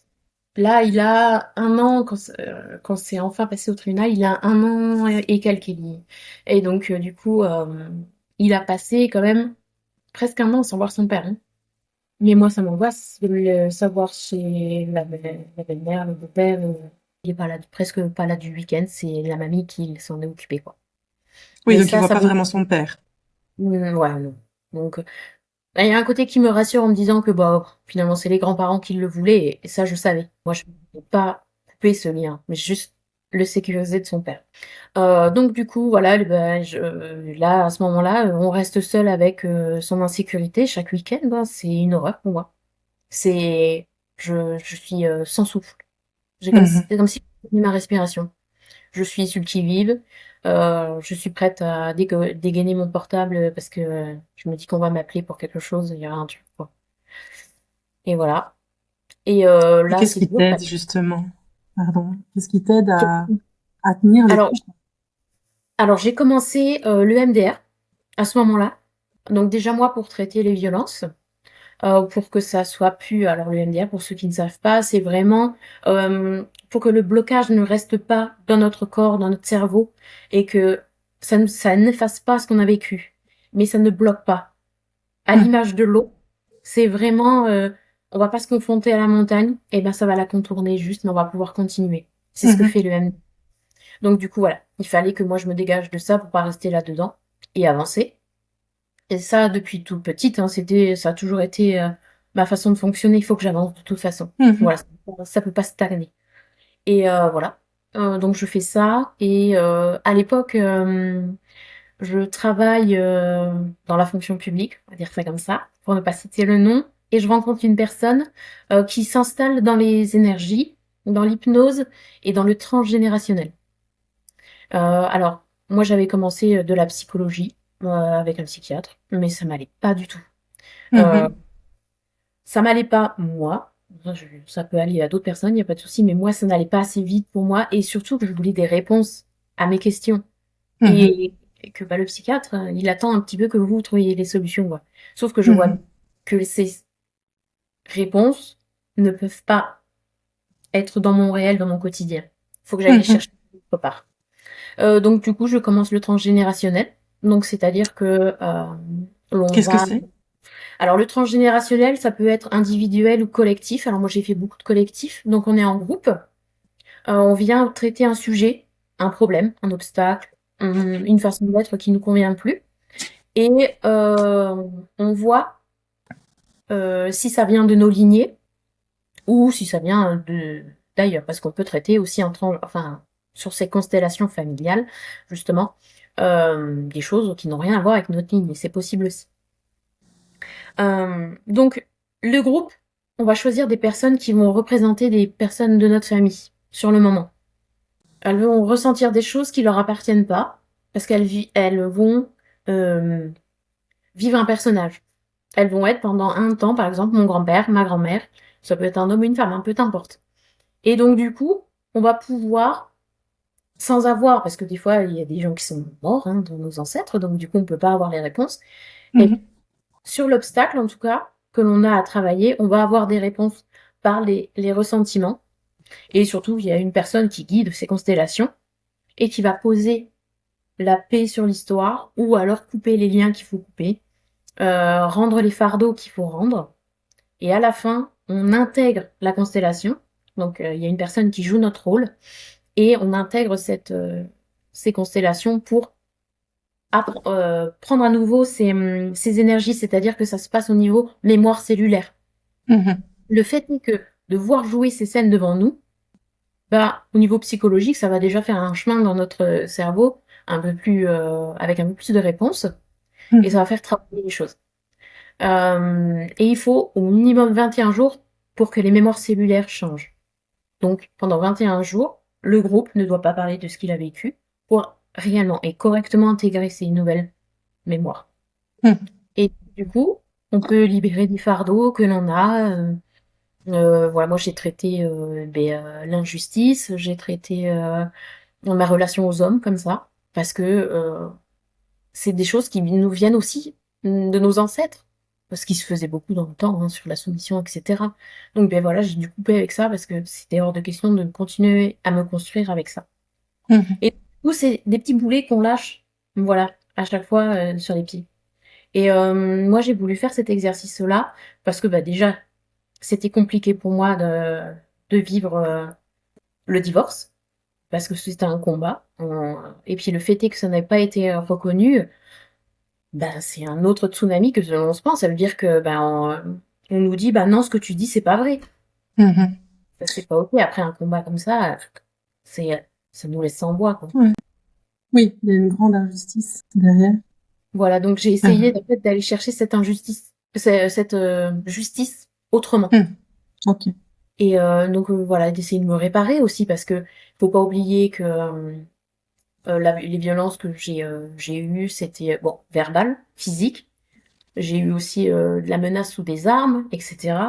C'était quand même bien Il lourd. utilisait aussi son arme pour te Oui, menacer? il n'en avait pas, le FAMAS restait à la caserne, mais comme je disais, en Calédonie, on peut acheter son permis de chasse très facilement et les armes très facilement à cause des biches, là, etc. Et donc lui, il en avait. Bon, il a jamais été chassé, mais par contre, il s'en servait contre moi, quoi. Et quand on a une arme face à soi, ah bah, Mhm. on bouge pas, quoi. Ouais, ouais. Voilà. Et tu dis que tu as eu peur longtemps de lui. Tu as Oui, eu peur aussi de quand ça, il se qu'il te tue? oui, exactement, pour ma vie, parce il en était capable et il avait ce moment très bizarre de switch dans le regard. Il avait Mhm. déjà un regard très brun, très foncé, mais quand il switchait, c'était noir. Et ce regard, ça me marque, ça me marquera toute ma vie parce que c'est le début des crises qui fait quoi. Et c'est le moment où je sais que ah, là ça Mhm. craint pour. Là tu dois faire attention quoi. Je joue pas la maline parce que voilà. Et ce regard partait au moment où moi j'étais à terre, quoi. Où il se sentait dominant et moi dominée, quoi. Et s'il y avait Mhm. pas ça, il n'arrivait pas. Donc voilà. Et ce regard-là, faut le traiter. Mhm. Faut qu'il parte de nous. Et puis il faut se reconstruire derrière. Parce que la Mhm. conscience, elle est pas là. Et euh, l'humiliation, elle est là, par contre. On manque de dignité. Et puis, bah, voilà, c'est comme une forteresse, en fait, un château fort où on a passé des années, pavé après pavé, à le détruire. Mhm. On nu, donc le donjon est un nu. Et bah donc du coup, si on fait rien, on peut pas avancer et on peut pas se sécuriser. Parce que le Mhm. but de ça, c'est de trouver sa sécurité. Oui, Parce que intérieur alors. voilà, exactement. Il faut pas oublier une chose, c'est que on est les seules personnes à se sécuriser. On peut Mhm. pas l'attendre. Bien sûr qu'une fois l'on est sécurisé à l'intérieur, on va l'avoir avec Mhm. dans un coup, etc. Mais tant qu'on l'a pas à l'intérieur, on peut le vivre à l'extérieur. Donc voilà, c'est trouver en soi la force de se sécuriser. Comment tu l'as intériorisé cette sécurité? Comment c'était aussi Ça a par été ces très long. thérapies-là ou ouais. Je l'ai appris que très récemment. Il m'a fallu 9 ans de Mhm. thérapie en tout genre et autres pour l'obtenir. Donc c'était, voilà, j'ai eu que 2 ans de, de violence conjugale au final, mais j'ai mis 9 ans à me refaire. Oui, que 2 ans, mais c'était Et de 9 ans. sacrées violences. Ouais, c'est important parce que déjà il faut trouver sa façon de se reconstruire. Il faut trouver les bonnes personnes parce que il faut être accompagné. C'est Mhm. long de le faire tout seul, je pense. Euh, donc moi je l'ai choisi par des soins énergétiques, de l'hypnose. J'ai fait de l'EMDR, j'ai fait du soin transgénérationnel, la méditation et l'écriture. Voilà, Oui, tu tout ça disais que t'écrivais beaucoup, beaucoup. exactement. Donc plus jeune adolescente, j'écrivais dans mes journaux intimes. Et, euh, et j'ai repris ça en mon divorce parce qu'il faut poser les choses. C'est des fardeaux que l'on a, que l'on porte. C'est comme un gros manteau très lourd. Et si on ne dépose pas ça quelque part, ben, fait, on avance avec ce gros manteau. C'est des boulets, quoi. C'est pas possible. Enfin, au bout d'un moment, on stagne, on arrête, quoi, parce qu'on est fatigué. Donc, si on n'enlève pas tout ça, ben, c'est pas possible d'avancer correctement, en tout cas. Mhm. Et puis, surtout, une chose évidente, c'est que quand j'ai commencé le soin transgénérationnel, j'ai compris que ces choses-là, je pouvais les donner à mon fils. Alors, il était hors de question pour moi de lui filer tous ses bagages. Mhm. C'était de mon devoir de les éliminer et que lui ait que les siens, quoi. Et le côté de son papa, parce que je pense que ça sera jamais fait du côté de son papa. Mais Mhm. donc voilà, c'est nécessaire. Et si on arrive dans ces moments-là, c'est que on a oublié l'amour de soi, le respect, de poser des limites saines, euh, et qu'il faut les rapprendre tout simplement. Et en sachant que si on ne traite pas, la vie fait en sorte de nous le remettre sur le chemin. Mhm. Donc du coup, ben, en fait, moi je voulais plus revivre tout ça. Il était hors de question. Je voulais fonder ma famille, euh, avoir ce noyau, et puis ne plus être dans le conflit et autres. Donc ben voilà, il fallait se remonter les manches et puis Mhm. traiter tout ça. Alors, quand on arrive, on ne sait pas ce qui nous attend et heureusement, parce que sinon on ne le ferait jamais. Quand on commence Euh, le développement personnel, tu veux dire, ou ouais, ouais, on termine jamais en fait, parce que voilà, non, c'est tout. c'est le travail d'une vie. Exactement. Et voilà, et c'est parfait comme ça. Et parce qu'il faut le temps. Il faut apprendre ce que j'ai appris dans ma vie, à respecter ses rythmes, à trouver son rythme et à respecter ses rythmes. Et donc, du coup, c'est ce que j'ai fait là sur ces 9 ans. Donc, ça a été long. Ça a été long parce que bah, il y avait le financier derrière. Il faut travailler, il faut faire des choses avec. Et voilà, mais nécessaire. Mhm. C'est aujourd'hui que c'est pas rien ces 9 ans. Je suis très fière, c'est un cycle. Et c'était nécessaire pour moi pour apprendre qui j'étais et développer des choses en moi, voilà, qui aujourd'hui font qui je suis. Mhm. Oui, parce Voilà. que tu disais que qui t'étais finalement, t'as été vite dans une histoire d'amour après avoir eu toutes ces années d'enfance à porter des masques. Est-ce Mhm. que tu as l'impression de te connaître enfin? Exactement, voilà, c'est ça. C'est à la question qui je suis, au départ, je savais pas du tout, quoi. Après le divorce, je pouvais pas répondre à cette question. Je savais pas. Je savais pas, j'avais l'impression d'être recroquevillée sur moi. Et d'ailleurs, en hypnose, ça s'est vu, on va chercher notre enfant intérieur. Et enfin, l'enfant intérieur, autant vous dire qu'il était très très caché et triste, quoi. Donc, ben, Mmh. ça, faut révéler tout ça. Et donc, voilà. Donc, déjà, l'hypnose a beaucoup servi pour la sécurité, pour se promettre de plus jamais revivre ça. Euh, voilà, le transgénérationnel, parce qu'il y a des choses que je portais, bah, du coup, de mes ancêtres qu'il fallait faire partir, surtout sur la relation aux hommes. Dans ma lignée, c'était très prononcé. Donc voilà, ça, j'ai enlevé. Et puis, et après, l'amour de soi, le respect, ça c'est au quotidien, ça se travaille. Mmh. Autant il faut, eh bien, quand une personne vous le dit et vous le répète que vous n'êtes pas bien, il faut au moins 21 jours pour que ça soit ancré, et même plus, du coup. Et bien, il faut encore plus de temps pour reconstruire derrière. Une autre Mmh. image, donc voilà. C'est répéter, je me suis répété des mantras, des fois devant la glace, parce que c'était compliqué de me regarder dans la glace au départ, de me trouver belle. Mmh. Euh, J'ai développé des soucis de poids, un coup c'était trop, un coup c'était pas assez, enfin voilà, c'est compliqué pendant toutes ces années, mais là aujourd'hui, je suis moi, je suis bien Ouais, tu te sens épanouie et à ta place? et à ma place, ouais. Mmh. Exactement. Et maintenant, je le vois sur mes relations, c'est que j'attire pas du tout les mêmes personnes. C'est Mmh. bienveillant. Bon, j'ai toujours des petits trucs, hein, c'est la vie, mais pas comme j'avais avant. Mmh. Aujourd'hui, voilà. Et surtout, j'ai appris à me mettre à distance les personnes qui me vont pas. Maintenant, tu connais les signaux d'alerte aussi et Exactement. tu Il y a les red flags, voilà, comme qui, mais même sur les femmes, hein, mmh. il y a des pervers Mmh. narcissiques et des perverses narcissiques. Euh, Tout à fait, tout à fait. Et ça, tout de suite, ouais, il y a quelque chose, déjà, je le sens dans mon corps. C'est la Mmh. première chose. C'est pas OK. Cette personne me revient pas, ça me sécurise pas.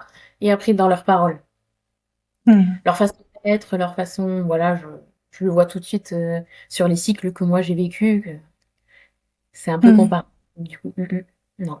Oui, est-ce que finalement, tout ça, tu t'en étais pas coupé justement de tous ces ressentis internes Ah oui, tout quand à tu fait. étais enfant, adolescente et à sa rencontre, alors que maintenant, tu es beaucoup plus connectée à toi? Bah, je pense qu'à partir du moment où j'ai voulu me suradapter pour être intégrée à quelque chose, on coupe.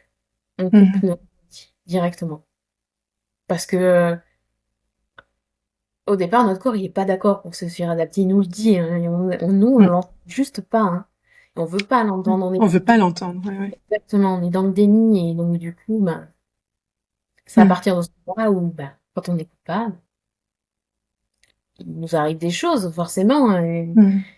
que l'on voulait pas, mais compliquées à vivre pour qu'on le comprenne, puisqu'on veut Mhm. pas. Bon. Donc voilà. Mhm. Donc, aujourd'hui, j'ai appris à écouter ses ressentis, à écouter ma petite voix en moi. Et ma petite voix, elle me dit pas que je suis pas assez bien. Aujourd'hui, elle est encore dans le doute un peu dans les moments, surtout que là, je suis en reconversion, donc je me lance. Mais, euh, mais je sais que malgré mes peurs, je vais pouvoir avancer correctement. Je vais Mhm. m'écouter, que voilà, ça va aller. Ça sera pas plus pareil, plus jamais. En tout cas, Ouais. aujourd'hui, j'ai toutes les cartes en main pour que ça ne soit plus pareil. Ouais, tout Voilà. à fait. Mm, Et mm. ton fils, il voit encore son papa? Alors, malheureusement, non. Pour lui, je dis malheureusement pour lui, parce que il le vit très très mal. Euh, il a commencé. Alors, mon fils a 10 ans. Son père a décidé d'aller travailler dans un autre département. Il n'a plus jamais donné signe de vie. Euh, C'était avant ses 3 ans, la- Mhm. le, juste avant la fête des papas. Donc, mon fils a attendu très longtemps avec le cadeau de la fête des pères à donner. Mhm. On pouvait On pouvait pas le jeter. Commencer à avoir des psychologues quand même pour lui. La vie de tous les jours, je vois que ses rapports aux autres sont compliqués. Il va être impacté très défaitiste. Il va être impacté dès qu'on le rejette. Euh, il va avoir peur de ça, donc s'y confronter forcément. Parce qu'il voit toujours le négatif en disant bah lui il me met un peu de côté aujourd'hui et pour lui ça va être vécu intensément quoi.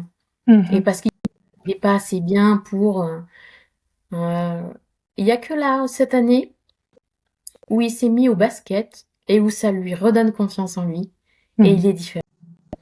Ouais, c'est Enfin, chouette. Mhm. ouais. Aujourd'hui, moi, je suis fière de moi aussi. Je suis fière Mhm. de la personne que je suis. Euh, je suis devenue. Euh, et je... Rien... un truc tout bête, il y a quelques mois, mes bouclettes, là, elles y étaient pas, quoi. Toute ma vie, j'ai lissé mes cheveux. En fait, au naturel, je suis bouclée. Il faut, voilà, ben, c'est s'accepter. Mhm. Là, tu m'as donné à Oui, faire. Non, autant te dire qu'avant, je pouvais pas le faire. C'était c'est compliqué. vrai. T'aurais Ah pas ouais. su. J'aurais pas su me dire, me définir, j'aurais pas su. Je l'aurais fait par rapport à ce qu'on veut bien entendre. Dis-moi alors, si t'étais une fleur, laquelle serais-tu? Une fleur, et ben du coup ça va te parler parce que je serai le lotus. Alors le Oui. voilà, le lotus, pourquoi? Alors pour vraiment beaucoup de choses. Déjà le lotus, faut savoir que c'est des petites racines, toutes petites, c'est un tout petit rhizome. Donc et il se construit à partir de ça. Donc on peut se construire à partir de, je dirais rien, mais c'est pas vrai. Attention, c'est vraiment entre guillemets. Et grandir. Après, le pédoncule, donc la tige, euh, elle peut être aussi grande que la profondeur de l'eau où il est. Donc c'est avant de la pédoncule, donc c'est avant que la fleur naisse. Et donc c'est tout ce chemin que j'ai parcouru ces 9 ans. Voilà, ça Mhm. représente ça, je trouve. Et la fleur s'épanouit vraiment que hors de l'eau. Pas à la surface comme les nénuphars, vraiment hors de l'eau. Et ça, je pense que ça représente toutes les émotions que j'avais, qui étaient en moi, qui me noyaient. Mhm. Euh, Tous ces fardeaux. Voilà, mais malgré ça, j'ai quand même, ben, j'ai avancé et j'ai évolué. Donc, voilà. Oui. Il faut savoir aussi que ça me représente. Elles ont bah, leur surface, la surface de la plante, elle est un petit peu épineuse. Donc ça, c'est un peu moi quand même. parce que on a quand même des cicatrices de nos histoires. Et aujourd'hui, pour rentrer dans mon cercle intime, on n'y va pas comme ça. C'est la Et quelle foi. saison es-tu? Alors, si je devais choisir, c'est très compliqué de choisir la saison Ouais. parce que justement, j'ai appris à respecter mes rythmes et je suis toutes ces saisons à la fois. Je suis Mhm. quelqu'un qui a beaucoup besoin d'introspection, donc on pourrait dire que c'est l'hiver et autres. Mais si je devais quand même en choisir une, ça serait le printemps parce que avec tout ce parcours aujourd'hui, ça bourgeonne. Mhm. J'ai enfin les graines de ce que j'ai semé pendant ces 9 dernières années, eh ben, elles commencent à pousser. Et, Mhm. euh, et je vais faire des jolies choses avec. Voilà. Chouette. Et si t'étais Mhm. une couleur? Une couleur, ça serait le vert émeraude. Le vert, Mhm. parce que le vert il représente l'espoir, la nature aussi, mais la croissance, du coup, plus dans la nature. Et l'émeraude, si je me trompe pas, c'est l'espoir et le renouveau derrière. C'est que malgré tout, il y a toujours quelque chose de mieux qui nous attend. Ça développe quand on emporte une sur soi, ça développe le discernement et la vérité. Mhm. Donc ça entraîne l'honnêteté, la sincérité, l'authenticité. Voilà, Mhm. et tout ce que je veux être aujourd'hui. Oui. Et si ta résilience était une force de la nature, ou ton parcours une force de la nature, qu'est-ce que ce serait? Ouais. Alors je l'ai utilisé vraiment beaucoup de fois euh, dans notre vidéo, là justement, dans l'enregistrement. Ça serait l'eau. L'eau parce qu'elle prend déjà différentes formes. Et elle va pas frontalement. Enfin si, elle peut affronter frontalement les choses, c'est pas ça. Elle a une force, déjà elle a une force de la nature incroyable. Quand on voit que Mhm. ça peut être une mer d'huile et puis le lendemain être un tsunami et dévaster tout. Mhm. Voilà, ça représente la force intérieure, moi je dirais, que l'on a, que l'on peut donner. Mhm. Euh, et il y a des temps où, bah non, faut revenir à nous, à notre calme. C'est Mhm. important, surtout dans les moments de stress. Mais en fait, avant, j'étais dans le faire, vraiment, qu'est-ce que je dois faire, etc. Aujourd'hui, j'ai appris à me Mhm. poser, véritablement me poser pendant ces moments, souffler. Et là seulement, j'ai la clarté d'esprit de me dire, bon, quel est le mieux pour moi? Quelle est la solution? Et voilà. J'arrive de mieux en mieux maintenant à m'en sortir parce que je peux me poser, me dire, et surtout mon esprit, et voilà, me dire, bon, qu'est-ce qui serait le mieux pour moi dans cette situation? Donc tu disais tantôt que quand il y avait un problème, une émotion forte, justement, tu apprenais à ne pas te dire je suis l'émotion, je suis le problème, je suis, mais tu laisses t'accueilles et tu laisses passer. Exactement. Alors j'accueille, c'est sûr. Parce que dire qu'elle n'existerait pas, ça c'est pire. C'est la laisser là et nous embuer en fait. Donc non, je suis en colère, ben je suis en colère, y a pas de souci. Mais elle me définit pas. Elle est Mhm. temporaire. Elle est là, ok, je la ressens, j'ai le droit de ressentir de la colère. Cette personne, elle m'a embêtée, quoi. Donc j'ai le Mhm. droit. Mais je vais pas parler pendant cette colère. Je vais pas lui dire si vraiment il faut que je pose mes limites, on est d'accord, mais je vais pas lui renvoyer sa colère. Mhm. Respirer, elle est là, elle existe, c'est normal, il m'a embêté. Il n'y a pas de souci. Et je vais la laisser se calmer. Et après, je vais pouvoir dire ce que j'ai à dire, tout simplement. C'est ça, Voilà. Donc, répondre plutôt que réagir. Répondre voilà. en âme et conscience plutôt que de réagir sur le coup de l'émotion et de se laisser Mais, et la laisser au contrôle. mais ça reste difficile pour tout le monde, ça. Mhm. Et C'est un même encore pour moi, apprentissage. hein. Je suis Mhm. je suis humaine, hein. Donc, il y a des fois où bah, Mhm. j'y arrive pas. Et surtout les moments où je suis fatiguée. Donc, Mhm. les soirs ou autres, bah, c'est plus compliqué pour moi. Donc, Mhm. voilà. Donc, mais j'ai appris à faire avec. Et j'apprends encore. C'est même le Mhm. mettre présent, ce serait plus juste. J'apprends à faire avec parce que bah, je sais que maintenant, si le soir on vient m'attaquer, ça sert à rien de répondre. Je vais m'en aller Mhm. plutôt. Ouais, C'est ouais. ok. Tu te connais Faut pas. mieux. Mm. Et après, quand on revoit la personne, ben on lui dit parce qu'on est plus posé. Et Mhm. elle, en plus, elle sera dans une autre énergie et peut-être plus enclin à comprendre les choses. En tout cas, à entendre ce qu'on a à dire. Mhm. Tu avais quelque chose à dire justement à ces femmes qui se retrouveraient peut-être dans une situation comme tu as vécu de violence, peut-être qu'ils s'en rendent pas trop compte. Qu'est-ce que tu aimerais leur dire? Euh, Ou qui ont Alors, elles peur sont de partir. Ouais, qui ont peur, voilà, parce que si elles s'en rendent pas compte, c'est compliqué. Par contre, si elles ont peur de partir, c'est qu'il y a des associations qui sont très discrètes. On peut avoir très facilement, leur numéro, ils nous donnent, leur adresse, mais elles sont pas connues du grand public et c'est fait exprès pour la sécurité. Déjà pour déposer l'histoire, parce qu'on peut rien faire sans ça. Si on le fait pas dans un milieu sécure, c'est compliqué. Avec des gens bienveillants et qui savent entendre ça. C'est important. Une fois que c'est fait, le fait est que l'on soit entendu, c'est déjà le premier pas. Mhm. Et le, on peut nous accompagner sur les plaintes et autres, justement, avec ces associations. Moi, à côté de moi, c'en était une qui s'appelle Apex. Elle était génialissime. Et voilà, elles accompagnent même des hommes violents pour le processus de changement. Donc Ok. voilà, elles font. Par contre, il n'y a pas de rencontre entre les deux. C'est deux lieux distincts. Ouais, Enfin, ouais. voilà, il y a des Oui, il y a une choses. sécurité, hein. Elles font vraiment attention à la sécurité. Et surtout il faut pas oublier que ces associations peuvent nous accueillir. Elles ont des lieux d'hébergement d'urgence. Tout à Donc fait. si vraiment c'est insécure, il y a des solutions. Voilà, Mhm. vous n'êtes pas seul, il y a des solutions. Mhm. Juste, vous les voyez pour l'instant. Donc, on s'approche d'une association qui va clarifier les choses parce que vous allez déposer les histoires et puis trouver des solutions avec elles. Voilà, Ouais, donc il y a des ressources. Mhm. oui. Mhm. Moi, dans la mienne, j'ai eu la chance finalement d'être avec mes parents. C'était nécessaire pour moi. Mhm. Voilà.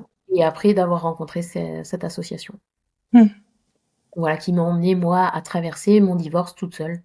Parce que je voulais pas que mes parents soient au tribunal, etc. et entendent ça. Mhm. C'était trop honteux pour moi. Mhm. Et maintenant, là, on t'a changé de camp. C'est ce que tu me Ah oui, disais avant de commencer. Ouais. là, j'ai assez de facilité à dire que je divorçais pour violence conjugale.